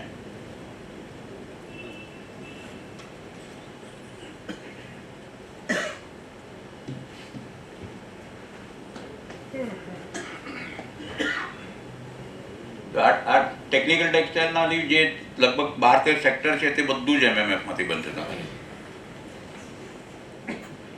ટેકનિકલ ટેક્સટાઇલમાં બી કહ્યું તેમ નાયલોન, પોલિએસ્ટર અને વિસ્કોસ, આ 3 યાનમાંથી ટેકનિકલ ટેક્સટાઇલ બી બનશે. હવે આ તમારે આ જે બધા જોઈ લો, પેરાશૂટ બને છે, સેફ્ટી બેલ્ટ કારમાં જે આવે તે બને છે, હોઝીસ એટલે પેલા જે પાઇપમાં આવે તે હોઝ આવે તે, light weight canvas for luggage. Canvas even આપણે જે લેમ્પ શેડ આવે છે ને, પહેલાં કોટનનું કેનવાસ વપરાતું હતું આપણે લેમ્પમાં પહેલાં, તે હવે આ પોલિએસ્ટરનું વપરાય છે. બીજું આપણે જે આઉટ મીડિયા એટલે પહેલાં ફ્લેક્સ બેનર જે વપરાતા હતા એ ફ્લેક્સ બેનર હવે બધી સ્ટેટોએ બેન કરી દીધું છે. એટલે મીડિયા ફેબ્રિક એને કહી, જેમાં તમે અલ્ટ્રાવાયોલેટ રેઝિસ્ટન્સ, એટલે તમારો તડકો ગમે એટલો પડે તો બી કંઈ નહીં થાય, એ બી આપણા પોલિએસ્ટરમાંથી જ બને છે અને આપણા વોટર જેટ પર જ બને છે. લાઇટ પછી hot air balloon, tyre code,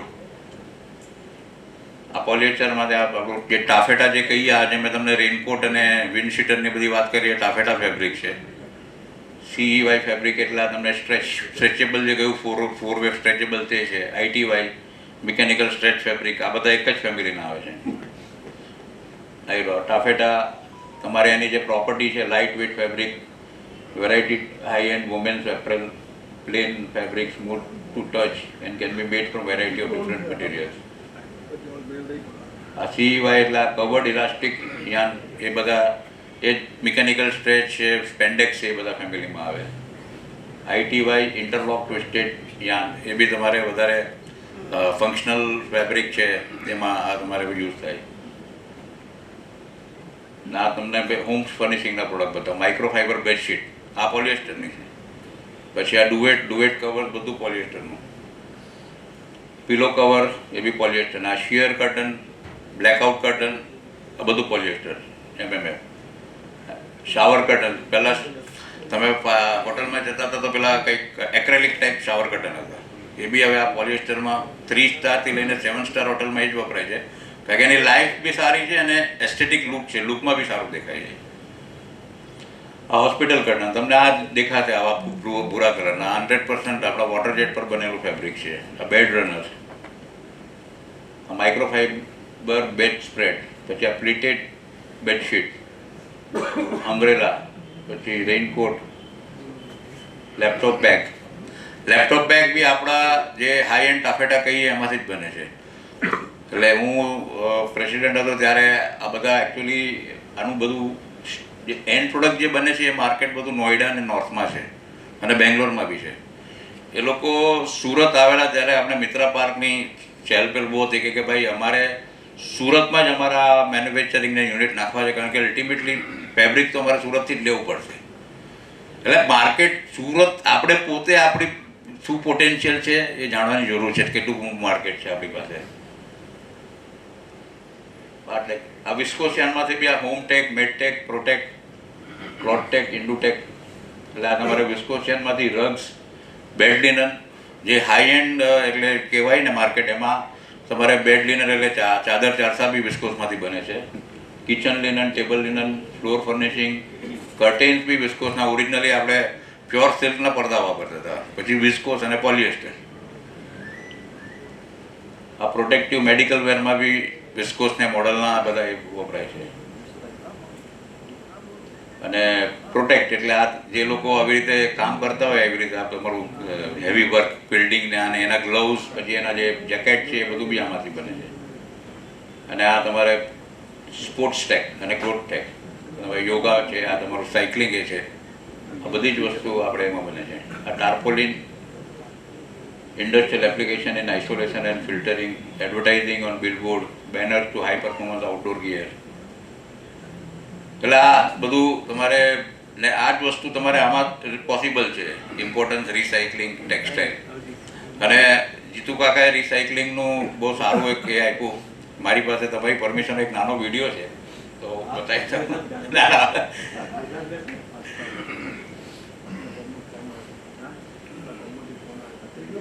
હા, સસ્ટેનેબલ અને રિસાયકલિંગ એટલે પહેલાં આપણે વેસ્ટ એટલે કે ભાઈ કચરો એવું માનતા હતા, પણ એવું નથી. વેસ્ટ એ તમને હવે પ્રીમિયમ કોમોડિટી થઈ ગઈ છે વેસ્ટ એટલે.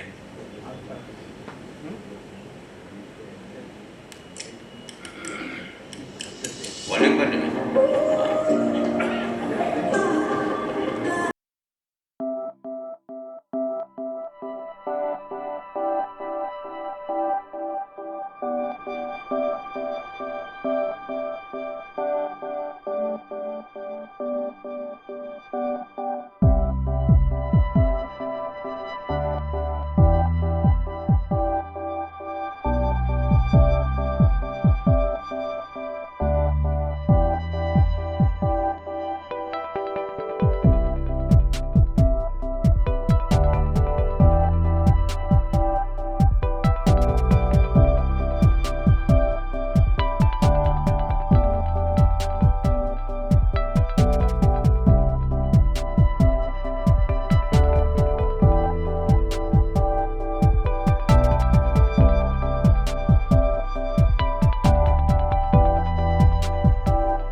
એટલે આપણે જ્યારે અમે લોકો, તમને ખ્યાલ હોય તો હમણાં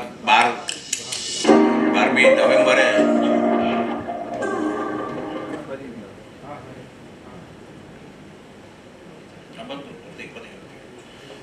નવેમ્બરે આપણા બધા યાન પરથી QCO હટી ગયો.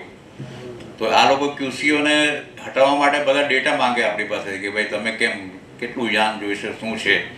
એટલે અમે જે અત્યારના આપણા જે ડેટા છે એમાં લગભગ આપણી પાસે 1,20,30,000 આપણા હાઈ સ્પીડ વેવિંગ મશીન છે. ગમે તે હોય યાન, ધારો કે સારું મળશે કે નહીં મળશે. આપણે ત્યાં તમે જોવો છો કે અત્યારે વોટર જેટ, એરજેટ અને રેપિયર મશીન બહુ આવે છે. જૂન મહિનામાં જ્યારે BIS લાગવાનું હતું તો એ જ વખતે લગભગ 1100 કરોડના 7,000 મશીન એક જ મહિનામાં આવી ગયેલા જીતુ કાકા. એટલે આપણો જે ગ્રોથ છે તે લગભગ 12% છે. એટલે 12%નો ગ્રોથ જળવાઈ રહે તો આ જે અત્યારે આપણે કેપેસિટી પર બેઠા છે એનો પ્રોડક્શન ડબલ થઈ જાય.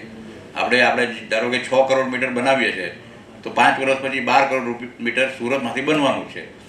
હવે આ 12 કરોડ મીટર ફેબ્રિક બને એને આપણે કેટલું વેલ્યુ એડ કરીએ આપણી પાસે. તમે વિચાર કરો, ગાર્મેન્ટમાં તમે ખાલી દોરો જ એડ કરો છો, સ્ટિચિંગ મશીન પર સ્ટિચિંગ જ કરો છો, તો ગાર્મેન્ટમાં ફેબ્રિક ટુ ગાર્મેન્ટનું વેલ્યુ એડિશન 30%થી લઈને 100% છે. એટલે પ્રોફિટ કેટલો બચે? એટલે એન્ડ પ્રોડક્ટ પર આપણે એમાં એ કરવાની જરૂર છે. અને બીજું MMFનું જે એક્સપોર્ટનું જે પોટેન્શિયલ છે, જે બોસ રિનાઉડ એજન્સી છે ટ્રેડ મેપ કરીને, એ લોકોએ જે 2030માં જે પ્રોજેક્શન આપ્યા છે MMF નીટેડ એપેરલ, જેનો અત્યારે આપનો વર્લ્ડનો શેર છે 1.8% આજે, એ વધીને 7.14 થવાનો, એટલે 2%ના 7%. પછી વોવન એપેરલ, એ બી MMFનું જ. અત્યારે લોકો હવે જે બધી ઓફિસીસમાં જે એસી છે એમાં પોલિએસ્ટરના જ પેન્ટ ને શર્ટ પહેરતા થઈ ગયા છે, કારણ કે આ જ બધું ભાઈ ક્રીઝ નહીં પડે ને ઇઝી ને લોંગ લાઈફ ને બધું. એનો આજે આપણે માર્કેટ શેર છે 3.5%, એ વધીને થઈ જવાનો છે 6.5%. અને છેલ્લી જે કેટેગરી છે હોમ ટેક્સટાઇલની, એનો આજે આપણો માર્કેટ શેર છે 5.7%, એમાં હાઈએસ્ટ ગ્રોથ છે, 18% થઈ જવાનો. એટલે 6%ના 18% એટલે 3 ગણો ગ્રોથ છે, 3 ગણો. એટલે આ બધું MMFની વાત કરું છું, કોટનની જરા બી વાત નથી કરતો. તો તમે વિચાર કરો કે કેટલો ગ્રોથ છે, કેટલું પોટેન્શિયલ છે.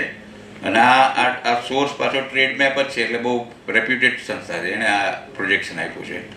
So thank you very much. બહુ મને શાંતિથી સાંભળો. Thank you Amrishbhai, thank you everything. Thank you Ashishbhai. ખૂબ માનનીય, આંકડાકીય અને મુદ્દાની વિસ્તૃત ક્ષણાવટ ડિટેલમાં લઈ ગયા અને ઘણી બધી વાત કરી. આશીષભાઈની એક વાત મને આજથી કેટલાક વર્ષ પહેલાં આશ્ચર્ય થયેલું, અને આશ્ચર્ય એ હતું કે સુરતની અંદર સધન ગુજરાત ચેમ્બર ઓફ કોમર્સે જે education and skill development centre ચાલુ કર્યું, એ નામ ને બધું જે શરૂઆત હતી આશીષભાઈના હસ્તે હતી. આશીષભાઈએ કોઈને કશું જ કહ્યું નથી, પણ જ્યારે ઇન્સ્ટોલેશન એમનું થયેલું ત્યારે હું તો ઓડિયન્સમાં બેઠેલો હતો, ઘણો પાછળ બેઠેલો હતો, અને ઇન્સ્ટોલેશન કાર્યક્રમમાં એવી જાહેરાતો થતી હોય છે જે ખૂબ મહત્ત્વની હોય, અને ગણતરીની જ એવી જાહેરાત હોય કાર્યક્રમ. તો આકસ્મિક એમણે કહ્યું કે હવે પછી ચેમ્બર ઓફ કોમર્સ દ્વારા એક શૈક્ષણિક એના માટેનું કાર્ય કરવાનું છે, એના માટે એજ્યુકેશન એન્ડ સ્કિલ ડેવલપમેન્ટનું સેન્ટર બનાવવું છે. ત્યારે મને ખબર નહોતી, પણ પછી આપણે જાહેર કર્યું કે હું આ એજ્યુકેશન એન્ડ સ્કિલ ડેવલપમેન્ટની જવાબદારી અમરીશભાઈ ભટ્ટને સોંપું છું. અને ત્યારે મને 1 મિનિટ માટે તો પેલું આશ્ચર્ય થયેલું કે ભાઈ લોટ ઓફ ટેક્સટાઇલ પીપલ છે. હું તો એક ટેક્સટાઇલનો પત્રકાર રહ્યો છું, મારું પોતાનું તો કહેતો નહીં, પણ આઈ હેડ્સ ઓફ ટુ આશીષભાઈ કે એમણે મારી અંદર વિશ્વાસ મૂકેલો અને સારી કામગીરી થઈ શકેલી. પણ એ વિશ્વાસ પર સુધી થયો. આપણે ત્યાં જેટલા બી ટેક્સટાઇલના કોર્સ ચાલુ કર્યા, એમાં આપણા ટેક્સટાઇલ એન્ટરપ્રેનર્સ એટલે નેક્સ્ટ જનરેશન જેટલા, એ બધાએ એ લોકોએ કોર્સનો લાભ લીધો. અમને પછી આશ્ચર્ય એવું થયું કે બેંકના ઓફિસરો હવે કોર્સ કરવા આવતા હતા, કીધું હતા પેલું લોન પાસ કરવાની ને, એટલે આમાં આવતા હતા, તમે વિચાર કરો. અને CM બી આવતા હતા કે પ્રપોઝલ બનાવવા માટે કેવી રીતે આ સમજવા માટે. એટલે એક આમ જ આઈડિયા આવ્યો અને ચાલુ કર્યું, પરંતુ હવે પરફેક્ટ ચાલે છે અને એમણે બહુ ખૂબ સારી રીતે જવાબદારી નિભાવી. Thank you. Thank you. તો આશીષભાઈને એમની પાસે જે જ્ઞાન ને અનુભવ ને વિઝન છે એનો ચેમ્બરને ખૂબ લાભ મળ્યો છે, અને આજે પણ આપણને સૌને લાભ મળ્યો છે. તો વધુ સમય ન લેતા હું હવે ક્વેશ્ચન આન્સર, જો કોઈના કંઈક પણ સવાલ હોય તો બંને મહાનુભાવ આપણી સામે છે. તો રાજેશભાઈ વિનંતી કે જે કોઈ ઊભા થઈને બોલતા એને માઇક્રોફોન આપ્યો. તો please you open the session, question and answer.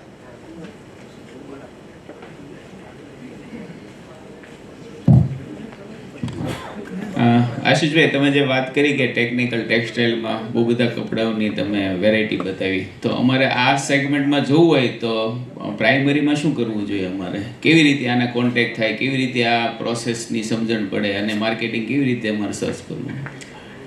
તમે હમણાં વિવિંગમાં છો? હા, એરજેટમાં છું. એરજેટમાં, બરાબર. ચાલો સર, હું તો દરેક વિવિંગના જેટલા બી આપણા મિત્રો છે એને કહું છું કે તમે વિવિંગ કરતા હો તો એટલીસ્ટ 30% તમે એને વેલ્યુએડિશન એટલે ડાઇંગ પ્રિન્ટિંગ કરીને વેચો.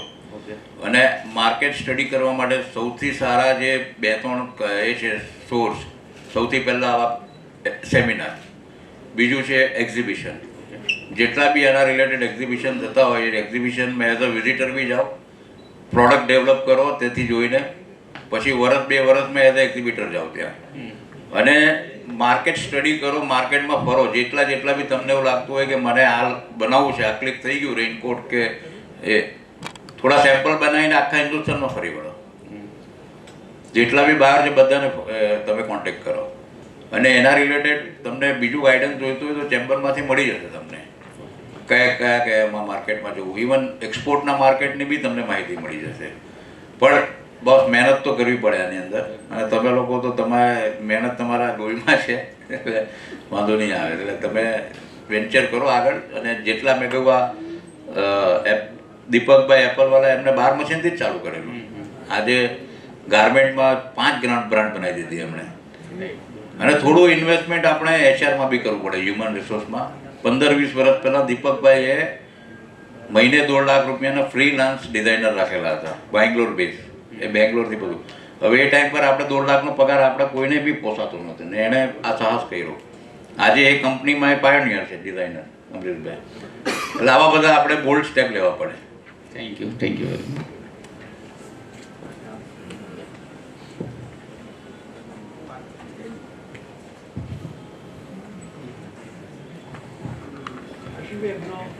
જવાબ આપો એમના ક્વેશ્ચનનો. તમારા સવાલનો એક આગળનો એક જવાબ આપો. છેલ્લા લગભગ 1.5-2 વર્ષમાં મેં 4 કન્ટ્રી વિઝિટ કર્યા. એમાં અમેરિકા, વિયેતનામ અને શ્રીલંકા મહત્ત્વના હતા. મારા સ્વભાવ પ્રમાણે હું નવરો હોઉં ને તો બેસી નથી રહેતો, રખડવા નીકળ્યા. આપણે સુરતી ભાષામાં કે રખડવા ગયો. તો મેં કેટલાક ડિપાર્ટમેન્ટલ સ્ટોર જોયા, નાના પેલા ડેપોઝ જોયા જ્યાં કપડું કે બધા વેચાતા હોય, થી લઈને રોડ પર વેચાતા જે સામાન્ય હોય વેચનારા એને જોયા. મોટા સ્ટોરમાં મેં કેટલીક આશ્ચર્યજનક વસ્તુઓ જોયેલી, જેમાં સરસ મજાના જેકેટ્સ છે કે આપણે જેને બંડી કહીએ એવા સરસ મજાના મેજોરિટી પોલિએસ્ટરના હતા. વિન્ડ ચીટર એમણે કહ્યું, સ્પોર્ટ્સ વેર અને બધા ઘણી બધી આઇટમો આ જે વોટર જેટ પર ટાફેટામાંથી બને એવા. અને અમેરિકાના માર્કેટમાં જોયું તો જે બેડશીટ્સને હતા એ. તો મેં જોયું કે અહીંના વીવરો મજૂરી કરે છે, લેબર કરે છે, અને નોટ કોઈ બીજા છાપે છે. તો મારી દ્રષ્ટિએ અમેરિકા કે વિયેતનામ કે શ્રીલંકા છોડો, પણ સુરતના જ ઇન્ડિયાના જ જો સારા શહેરોમાં તમે એક ટ્રીપ મારશો તો તમને ખબર પડશે કે શું ચાલે છે, કઈ વસ્તુનું ડિમાન્ડ છે, અને એની સિઝન હશે. એ અભ્યાસ કરો કે બહુ અઘરો નથી. તો શું થશે કે જેને આપણે કહીએ ને ઇન્ટિગ્રેશન, હવે વીવર છે કે યાન બનાવવા જાય કે ના જાય મને ખબર નથી, કેટલો કોસ્ટલી પ્રોજેક્ટ, પણ જો વીવર પોતાનું ઇન્ટિગ્રેશન આ કરતો થાય અને એ એટલા સસ્તા ને એ અહીં બની શકે, કારણ કે રો મટીરિયલ અહીં અવેલેબલ છે, નોકરી કરવાવાળા માણસો તમને મળી શકે એવું છે. અને જે નવું ચેન્જ આવી રહ્યું છે, ગાર્મેન્ટનું ધીમે ધીમે વધી રહ્યું છે, તો જેટલા પ્રોડક્ટ મેં જોયા એટલા બધા અહીં બની શકે એવા છે. તો એમાં તમને પ્રોફિટેબિલિટીનો રેટ ઊંચો રહે. અલબત્ત થોડીક તમારે પ્રાથમિક કવાયત કરીને થોડુંક સર્ચ કરવું પડે. તો આ એક મોટો સારો આકર્ષક લુક્રેટિવ ધંધો થઈ શકે એમ છે. તે છતાં હું નિષ્ણાત નથી આ બાબતનો, તો મારું જે મર્યાદિત જ્ઞાન છે એ પ્રમાણે મેં તમને જવાબ આપ્યો. જીતુભાઈ, તમારે એફોર્ટથી એસએમસીએ તમારે ત્યાં આરસીસી રોડ બનાવ્યા, ડ્રેનેજ લાઇન નાખી, appreciate. You have taken too much effort for removing the excise and all other things, but particular જે લેબર ફોર્સ આપને ત્યાં છે તમારી ઇન્ડસ્ટ્રીઝની અંદર, એમાં જેન્ટ્સ લેડીઝ જે કોઈ હોય, સુરતની civil hospital taken for granted, ઘણા બધા દર્દીઓ ત્યાં આવે છે. There is no transportation system between Pandesara and civil hospitals, જે રેગ્યુલર થવી જોઈએ એ નથી. મોર ઇવર તમારે ત્યાં road is everything is fine, air is so polluted કે તમારે આંખ જો ચશ્મા નહીં હોય તો આંખ તમારે થોડીક પ્રોબ્લેમ કરે જ. સમજ્યા? How to remove that situations.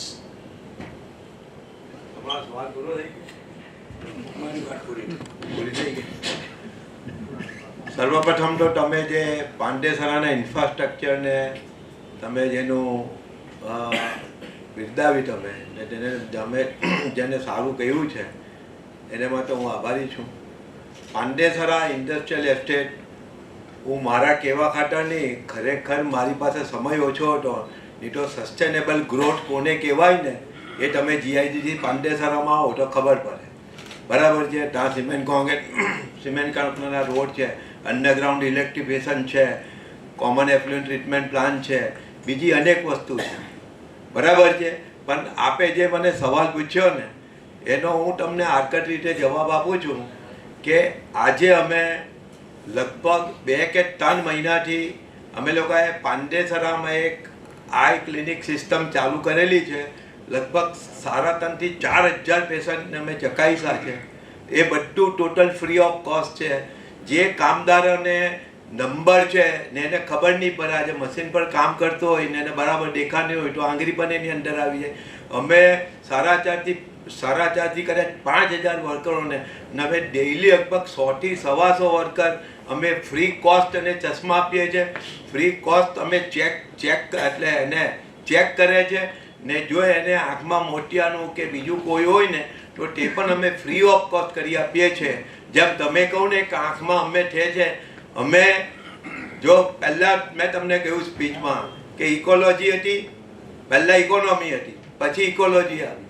હવે ઇકોલોજી ને ઇકોનોમી એટલે અમારાથી સત્ય બધા એટલા જ એનું નથી. આજે પાંડેસરાની અમે નોમિનલ રેન્જમાં અમે દરેક કામદારને ખાવાનું આપીએ છીએ. 40 રૂપિયાની ડીશ છે, એમાં 6 રોટલી છે ને જો એ ત્યાં જમવા બેસે ને તો અનલિમિટેડ ફૂડ આપીએ છીએ, જેટલું ખાવું હોય એટલું. એના માટે કોઈ રોટલીનો કે એ નથી ને રોજ લગભગ 2,000 થી 2,200 માણસો સવાર સાંજ મળીને જમે છે. હમણાં મને મહિના 1.5 મહિના પહેલા નવીન ફ્લોરિન છે, બાટલી બોય છે કંપની, એ લોકોને પાંડેસરા અમારે સંપર્ક સારો એટલે એક દિવસ મારી પાસે આવ્યા કે ભાઈ અમે બાટલી બોયની કેન્ટીન છે, અમને લગભગ 100-125 રૂપિયાનું અમને એ પડે છે, અમે તમારા ત્યાં જમીએ તો વાંધો ખરો કે? એટલે મેં કહું કે તમારો સવાલ જ ખોટો છે. અમે બધાને જ ઓપન છે. અમારા કારીગર એવું નથી, કારીગર બધાના જ છે ને અમે કોઈ પણ ભેદભાવ રાખીને કોઈ વસ્તુ તમે સર્વિસ આપો છો ને એ સર્વિસ બરાબર નથી. ઓપન ટુ ઓલ હોવી જોઈએ. અમે આજે દર મહિને, મારે નહીં કહેવું જોઈએ પણ અમે 4 થી 5 લાખ રૂપિયા પાંડેસરના ઉદ્યોગો આ જમવા બજાર કારીગરને ભરપેટ પેશન્ટ જમવાનું મળે ને પોષણ થાય ને એને માટે અમે લોકોએ કરેલું છે. અમે પાંડેસરામાં 1,500 છોકરા ભણે છે. 1,500 છોકરાને અમે એ ફી ભરે તો ઠીક છે. આજે 12મા સુધીના અમે ક્લાસ છે. તેની ઉપર તમને કહું કે ઘણી જગ્યાએ અમને ઇન્સિડન્ટ બની ગયા કે 2 વર્ષની કે 4 વર્ષની બાળકીની હાથે છેડછાડ થઈ, આ થયું તે થયું. એટલે પોલીસ ડિપાર્ટમેન્ટ કે તમે ડે કેર સેન્ટર ચાલુ કરો કે જેના હસબન્ડ વાઈફ બંને નોકરીએ જાય છે, એના છોકરાનું રખેવાર કોણ છે, એવા અમે 80 થી 100 છોકરા અમે એના ત્યાંથી લઈને આવીએ છીએ. એની મારુતિ વાનમાં અમે એને જેને ભણવા પાત્ર છે એને ભણાવીએ છીએ અને અમે સ્કૂલમાં ફ્રી ટ્રાન્સફર કરીએ છીએ. પણ અમે આ બધી વસ્તુને સોશિયલ જવાબદારી અમારી છે ને અમારાથી જે કશે નથી કર્યું ને તેવું અમે કામ કરી બતાવવા માંગીએ છીએ ને એમાં કોઈ અમારો કોઈના પર ઉપકાર નથી. અમે જે વિસ્તારમાંથી 2 પૈસા કમાયા છે ને જ્યાં અમે આજે સંતુલિત અમે વિકાસ કરી શક્યા છે તો એ વિસ્તારને અમારે યોગ્ય મેક્સિમમ સેવા આપવી જોઈએ એવું આ મારું મંતવ્ય નથી. વ્રજલાલભાઈ ધમનવાલા કન્ને હતા વિન્ટેક્સ મિલવાળા, એ અમારા પાંડેસરાના પહેલવહેલા પ્રમુખ. એનું કહેવું હતું કે આ વિસ્તારમાં તમે જે કમાયા છો ને આ વિસ્તારને એનો મેક્સિમમ બેનિફિટ આપો ને એના ગાઈડન્સમાં એના અંડરમાં એને અમે લોકો આ બધા કામ કરતા ને હજુ જો તમે કોઈ બીજી વાત સૂચવશો ને તો અમે તે પણ કરવા તૈયાર છે. હા બોલો. એક મિનિટ સાહેબ. ને આ મારી હું સારો છું, સારું કરું છું એવું નથી.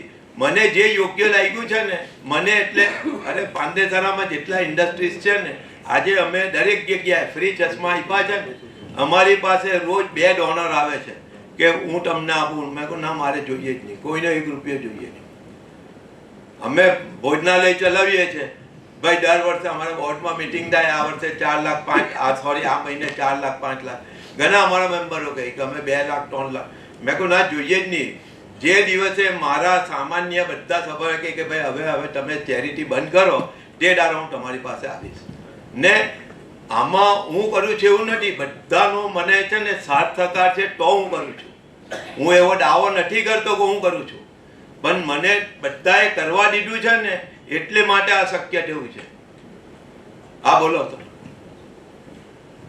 મારો નાનો પ્રશ્ન એક જ છે કે if you visit civil hospital હા એની ટાઈમ એની ડે, હા 70 to 80% of total patients coming from either Pandesara or Sachin nearby, કે થોડુંક તમારું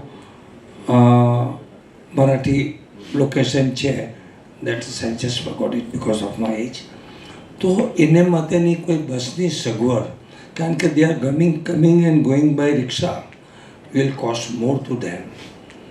So you take little bit efficiency on this particular issue with the state SMC or જે કંઈ બસ ચલવે તેને માટે, કે put 2 depots over there, કે પેલો માણસ તરત આવી શકે અને ઇમિડિયેટ નોકરી પર જઈ શકે.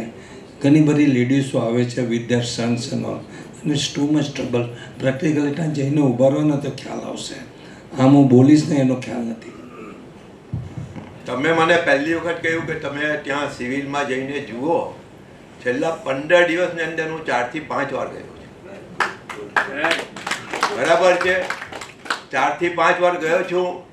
એક કોઈના ને કોઈની ટ્રીટમેન્ટ માટે ને એના માટે ગયો છું. બીજી વસ્તુ તમને કહું કે એક બાટલી બોય, એટલે આઈ મીન બરોડા રેન્જની જે દક્ષેશ્વર મહાદેવ મંદિર છે ને એની બાજુમાં મોટી 10 માળની સેવા હોસ્પિટલ તૈયાર થયેલી છે. અમે અમારા કામદારોને માટે અમે એમને માંગેલા ડોનેશનના રૂપિયા આપ્યા છે ને એ લોકોએ અમને ખાતરી આપી છે કે તમારી કોઈ પણ ટ્રીટમેન્ટ અમે એકદમ રિઝનેબલ ભાવે કરાવશું. મારા જ એક કારીગરને કંઈક થયેલું હતું ને જે એને ત્યાં 10 ને 20 હજાર રૂપિયાની વાત કરી, એ અમે 2000 રૂપિયામાં કરાવ્યું છે. ને લગભગ પાંડેસરાનો કારીગરને જો અમારાના ધ્યાનમાં હોય ને તો અમે એને કોઈ દિવસ ત્યાં જઈને લાઈનમાં ઠોકવું નહીં પડે. અમે સેવા હોસ્પિટલમાં અમે ચાલુ કર્યું છે બધાની હાથે. ને બીજી એક વસ્તુ કહું કે આ મેડિકલ જે સેવા છે ને, મારી પાસે આજે 2600 વારનો પ્લોટ છે, આશીષભાઈ જાણતા હોય તો. બરાબર છે. 3 વર્ષ પહેલાં અમે લોકોએ વિચાર કર્યો કે અહીંયા હોસ્પિટલ બનાવો. હોસ્પિટલ બનાવવી સૂચન બહુ ઇઝી છે, પણ એને પ્રોપર ટ્રીટમેન્ટ, પ્રોપર ગાઈડલાઈન મળે. નહીં તો આપણે જેમ એને કંઈ ખબર નથી, તારો MRI કરાવો, આ કરાવો, તે કરાવો. ડૉક્ટર કે મને તો કંઈ તમને પ્રોબ્લેમ જ નહીં લાગતો, તમે તારે આ ભાઈ દવા ચાલવા દો ને. તો વસ્તુ સ્થિતિ એવી છે, અમે તે વખતે ખાલી અભ્યાસ કરેલો હતો ને મુંબઈમાં જેને એક હોસ્પિટલ બનાવેલી છે ને એને લગભગ એમ માનો કે આમ આ ઓફિસના 8મા કે 10ના ભાગનું ઓપરેશન થિયેટરમાં 30 ટનનું એસી મૂકવું પડે. 1-2 ટનની 30 ટનનું એસી મૂકવું પડે ને એના પર એટલા બધા ફિલ્ટર લાગે છે ને કે માઇક્રો બેક્ટેરિયા પણ અંદર જઈ નહીં શકે. ને આ બધી વસ્તુ બનાવવું એ અઘરું છે. એચિવમેન્ટ એક વખત કરવો છે. આપણે ચેમ્પિયન એકવાર બની જઈએ, પણ કન્ટિન્યુઅસ ચેમ્પિયન બનીએ ને તો જ આપનું નામ રહે છે. એટલે અમે લોકોને બધા પ્રયાસ છે. જો તે છતાં પણ તમારી પાસે આ સિવાય બીજા પણ સૂચન હોય ને તો તમે મારો નંબર નોટ કરી ગયો. નહીં હોય તો આઈ થિંક તમારી પાસે હશે. તો અમે લોકો તૈયાર છે એના માટે.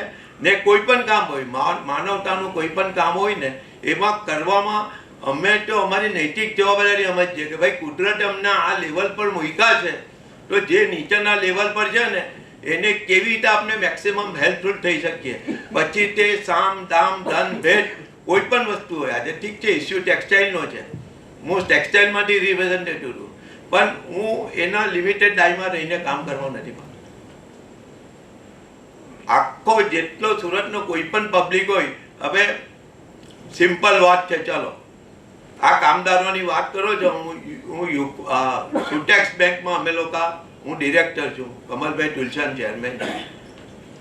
આ જે લોનના ખપ્પરમાં 5-5 ને 10% ગરીબ માણસ પાસે લખાવી લે છે ને, એના અમે સુરતમાં 7 સેમિનાર કર્યા ને જેને જોઈએ ને તેને 25-50 લાખ ખાલી એનો આઈડી કાર્ડ જોઈએ ને એનો પેન કાર્ડ જોઈએ.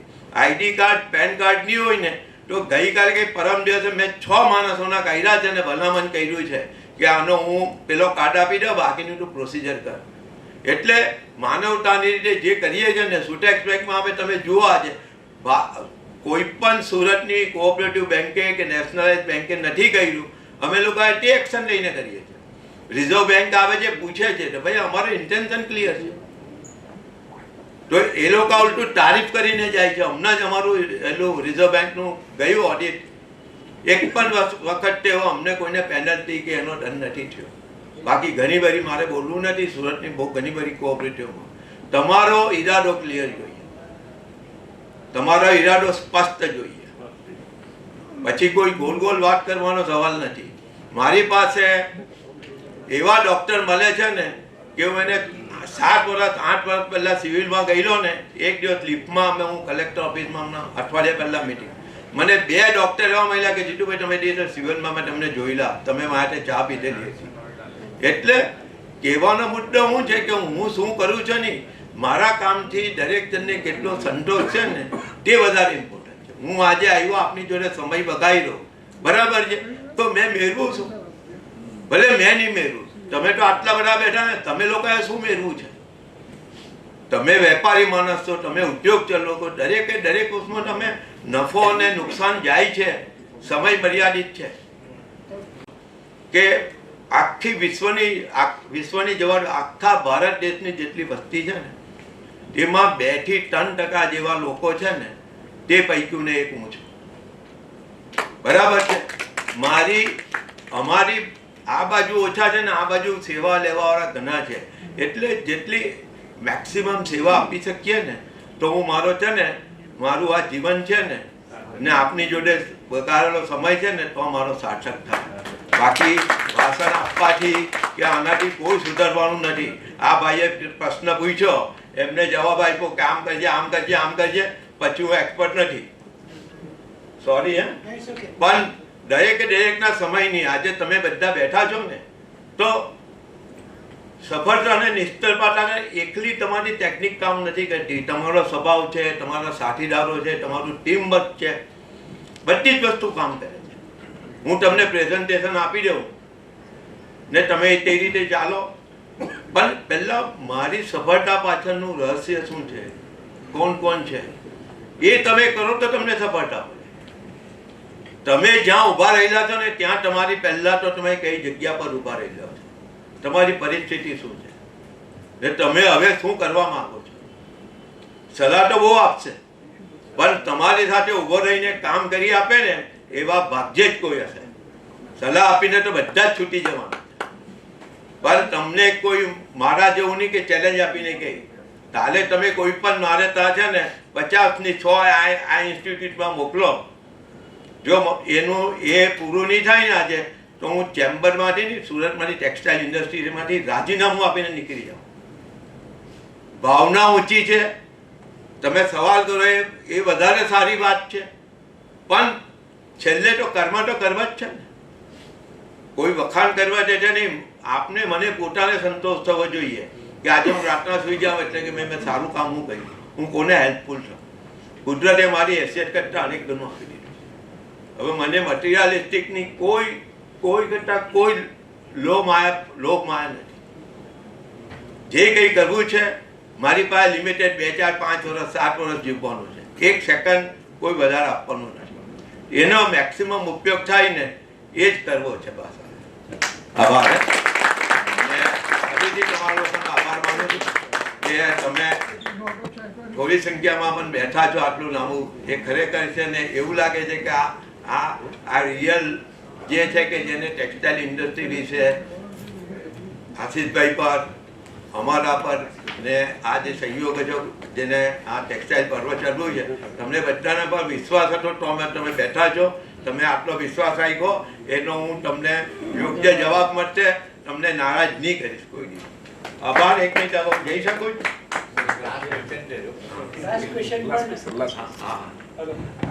It is going to Ashish Bhai. I am Prasenjit Mandal from Garden Silk Mill. Thank you, Ashish Bhai, for your presentation of man-made fiber in the entire application of Surat industry. And I have listened all your topics, all the application, right from water jet, air jet, technical textile. Everything is growing in the Surat at a very high rate. But one thing, it is my observation, it may be correct or not, they are like Ludhiana and Bhilwara and Coimbatore.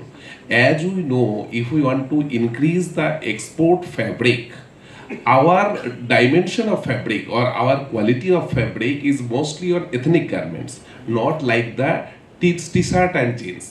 I am seeing most of the customers at Ludhiana, they are making t-shirt for the export from the man-made fiber itself, from 75-72, 75 name, you know, the textile we are making in India itself, or coming from China at a very cheaper rate. So I would request how to increase the circular knitting and denim industry in Surat in the coming days. That's why we have to make a session on that. Okay, હું તમને જવાબ આપું, વાંધો છે તમને? હું તમને જવાબ આપું જે તમે આશિકભાઈ, હું પહેલા આપી દઉં તમને. મારી વાત સાંભળો. તમારે એક્સપોર્ટ કરવું હોય ને, બરાબર છે, તો એવું નથી કે આ આવ્યો ને તમે એક્સપોર્ટ કરી દીધું. તમારે એક્સપોર્ટ કરવું હોય એટલે પહેલું તમારે ક્વોન્ટિટીમાં, ફોરેનનો બહાર આવે ને ક્વોન્ટિટી માંગે ને ક્વોલિટી એના કરતાં અપ ટુ ડેટ માંગે. મારે ત્યાં એક્સપોર્ટ થાય છે 8 કે 9 જાતના ઓડિટ થાય છે. ચાલો ને 8 કે 9 જાતના, પણ છેલ્લું જે પેલું ફાઇનલ પેકિંગ હોય ને પછી ઓડિટર આવે, એની સરપ્રાઇઝ પાર્સલ ખોલાવે ને એમાં જો ડિફેક્ટ હોય તો they will reject your good. પહેલામાં પહેલી વસ્તુ શું છે કે તમે હજુ બધા ટેક્સટાઇલ ઇન્ડસ્ટ્રી ટોટલ અનઓર્ગેનાઇઝ સેક્ટરમાં છે. હવે આજે તમે સપોઝ કે ચાલ તમારી પાસે ઓર્ડર આવ્યો 3 લાખ કે 4 લાખ કે 5 લાખ મીટર માલ જોઈએ, તમને તમારા રીતે 5 લાખ રૂપિયાનું એટલે એટલો તમને કોઈ માલ આપે? મારી વાત આ રિલાયન્સ કોઈ હોય તો હું ખોટું નહીં લગાડતા, હું તો ખુલ્લામાં બોલું છું બધે કે આજે રિલાયન્સ ને તમે 15 દાડા પહેલા માલ બુક કરો ને તો પણ જે ડિલિવરી વખતે ભાવ હોય, કારણ કે હું પણ કારખાનું ચલાવું છું, બરાબર છે, ડિલિવરી વખતે જે ભાવ હોય તે લાગે. જો તમારી ઇનપુટ કોસ્ટ જ જો તમને ખબર નહીં હોય તો તમે શું એક્સપોર્ટ કરવાના? લોકલ માર્કેટમાં પણ નહીં વેચાય આ વસ્તુ. બીજી વસ્તુ કે તમે કોઈ પણ બધા ક્લસ્ટર ડેવલપમેન્ટ કરો, જેમ પાંડેસરા છે. મેં પાંડેસરામાં મારી ફેક્ટરીનું નામ મુજબ બહુ ઓછા જણને ખબર છે, પણ પાંડેસરા એસ્ટેટ તરીકે ફેમસ છે, સમજી લો. એટલે એક ક્લસ્ટર તમે પકડો ને ક્લસ્ટરમાં બધા ભેગા થઈને કરો. તમે ક્લસ્ટર ડેવલપમેન્ટમાં મારે બોલવાનું હતું પણ પેલો ટાઈમ ઢોકો તો મોરું સુકાતું હતું. બાકી અંડરગ્રાઉન્ડ ઇલેક્ટ્રિફિકેશન પાંડેસરામાં છે. આજથી મેં 10 કે 12 વર્ષ પહેલાં જ્યાં જીબીનો પાવર છે રોજ જાય છે, સિમેન્ટ કોન્ક્રીટના રોડ છે, બરાબર છે. પછી કોમન એફ્લુએન્ટ ટ્રીટમેન્ટ પ્લાન છે અમારો, લાઇટિંગ સિસ્ટમ છે, બધું જ છે. એની આગળ કહું ને તો અમે લોકો સરકાર તમને વિચાર કરીને જેટલી જગ્યાએ કોમન એફ્લુએન્ટ ટ્રીટમેન્ટ પ્લાન છે આખા સુરતમાં, તેનું અમે સરકાર સાથે બેસીને 6,000 રૂપિયાનું બજેટ નક્કી કરીને આમાંથી અમને સરકારે 80% સબસિડી આપવાની છે ને એને માટે અમે ખર્ચો આપવા માંડ્યા સરકારને. જે ઇમ્પ્લિમેન્ટન બોડી છે પ્રોજેક્ટ મેનેજમેન્ટ કન્સલ્ટન્સી, એનું 10 કરોડનું બિલ. ચલો આ 2 કરોડ અમારા 8 કરોડ સરકારના. તમે યુનાઇટેડ વી સ્ટેન્ડ. બ્રિટિશરો આપને ત્યાં કેમ રાજ કરી ગયા? ડિવાઇડ એન્ડ રૂલ કરી ગયા. આજે અમે પ્લાન્ટેસરા ક્લસ્ટરની હિસાબે કોઈ પણ વાત કરીએ છે ને તો સરકાર આજે 6,000 કરોડની સબસિડી અમારા ત્યાં બેહીને એ કરે. ચાલો ને તેમાં અમારે 100 કરોડ 1,000 કરોડ અમારે ખર્ચ પડે, 5,000 ગણો તો પણ 20% અમારે. તો મેમ્બરોને તમારે એડ્યુકેટ કરવું ને જે ડારે મારી ડીપ સીની લાઈન લખાઈ ગઈ પછી મને કોઈ પાણીના મામલે હેરાન કરવાનું છે? એટલે કોઈ પણ વસ્તુ કરો ને તો તમે પહેલા ભેગા થાઓ, એકબીજાને સમજાવો ને એક જ વસ્તુ કે બધા સાથે હોઈશું ને તો જ આપની શક્યતા છે. ઘરમાં વાઈફ ને છોકરો નહીં હોય ને તો આપણે ખાવાનું પણ નહીં ભાવે, સમજી લો. એના વગર એક દિવસ નહીં ચાલતું. તો આટલા બધા તમે ક્લસ્ટર, આટલું મોટું ક્લસ્ટર છે આપની પાસે. ચલો વિઝનરી છે, ચાલો વિઝનરી બધા કહે છે, પરફેક્ટ ડેટા છે આપની પાસે. પરફેક્ટ ડેટા આપની સરકાર પાસે પણ નથી. ચાલો તમે હું એને બેઝ બનાવો. ગઈકાલ સુધી કોણ હવે જે દેશનું રો મટીરિયલ જ તમને ઇન્ટરનેશનલ માર્કેટ કરતાં 20, 25, 30 રૂપિયા મોંઘું મળતું હોય તો હાવ તમે તો ખરેખર સારા લડવડિયા છો. ચાલો અત્યાર સુધી આ હમણાં કહ્યું ને એમને એ શું કામ એ નીકળ્યું છે ને મને પણ ખબર છે. મારે ત્યાં મેક્સિમમ ઇફેક્ટ આવતી હતી. મારે ત્યાં ઇમ્પોર્ટેડ યાન વાપરતો હતો. એક કારીગર 25 થી 30 મશીન ચલાવતા હતા. મારા જુદા મશીન છે. આજે ઇન્ડિયન યાનમાં 4 મશીનમાં કારીગર આપી જાય છે. હવે તમે આવું તમારું પ્રોડક્ટ હે તો ઇન્ટરનેશનલ માર્કેટમાં કોણ તમારી પાસે માંગે? તમે પહેલા જ્યાંથી આપણે સુધારવાનું છે તે સુધરો. સરકારને સુધારો. સરકારને કહો કે અમે તમને રેવન્યુ આપીએ છીએ. અમે કહો તે એક વખત તમે કરી બતાવો જો સરકારને કેટલી રેવન્યુ મળે. તમારામાં એટલો કોન્ફિડન્સ હોવો જોઈએ તો જ તમે કરી શકો છો. એટલે ટેક્સટાઇલ છે ને આખા દુનિયાનું હબ છે. પણ આજે ચાઇનાની કમ્પેરિઝનમાં આપને કશે નથી. ભલે આશીષભાઈ ડેટા આપ્યા છે એનું માન સન્માન કરું, પૂરું કરું, પણ મને એ ડેટા પર વિશ્વાસ નથી. કેવી રીતે વિશ્વાસ થાય? 2030 નો અરે હમણાં કઈ સરકાર છે, કાલે કોણ હું છે, પરમદારે હું નીતિ આપવાની, આ કોઈ ખબર તો હોતી નથી. આપને કેવી રીતે આપનો ધંધો વિકસાવીએ? ચાલો ઇન્ટરનેશનલ કેવી રીતે વિકસાવીએ? આજે આપને રો મટીરિયલ ઇન્ડિયન વાપરવું, મને વર્લ્ડ ક્લાસ રો મટીરિયલ લેવા દો તમે તો હું વર્લ્ડ ક્લાસ પર કરું ને.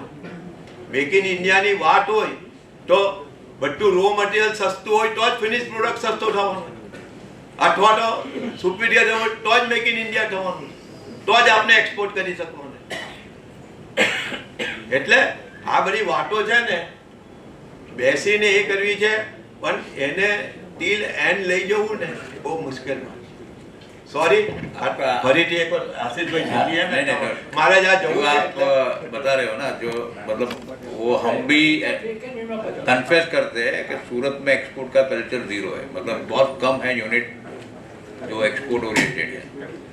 तो to how to export, how to increase the export, उसके लिए हमने एक 2-3 आइडियाज भी प्लॉट किए और हमारा वो ये भी है, लॉन्ग टर्म प्लानिंग भी है.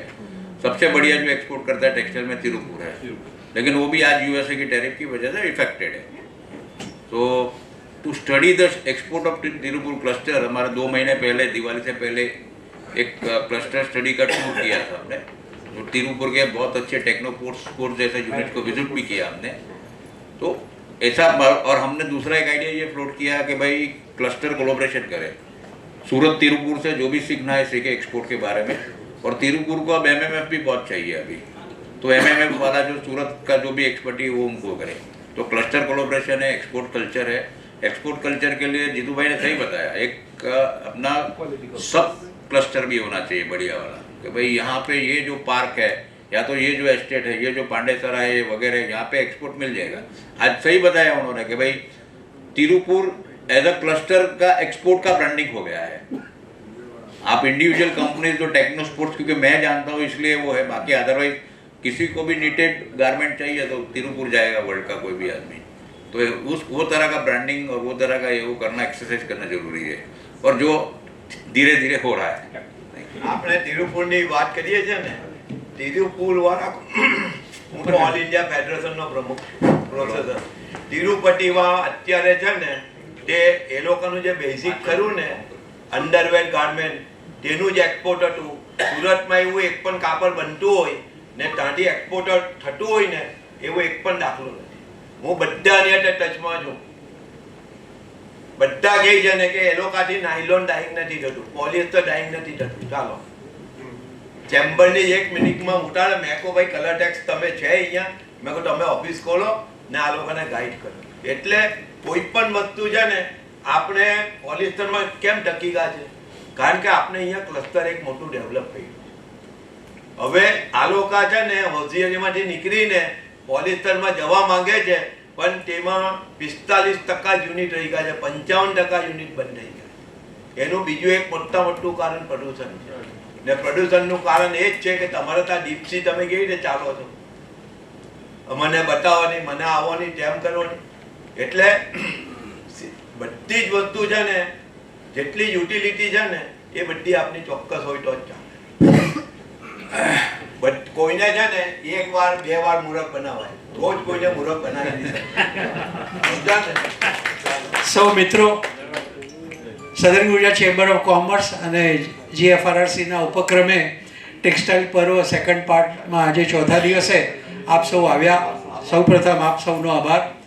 The southern Gujarat chamber of કોમર્સના immediate past president Shri Vijaybhai Mewawala આજે ખાસ પધાર્યા, સમય આપીને એમનો આભાર. અને સૌથી મોટો આભાર બે વક્તાશ્રીઓ આશીષભાઈ અને જીતુભાઈ વખારિયા સાહેબ. મારો આભાર નહીં, આભાર આ લોકોનો. હા, એ પહેલા હતા તો હું આવ્યો. એટલે આ લોકોનો આભાર. સૌ પ્રથમ એમનો આભાર માન્યો. તો આપ સૌનો આભાર. આવતીકાલે 5મા દિવસે ફરીથી આપ સૌને પધારવા વિનંતી. Thank you very much.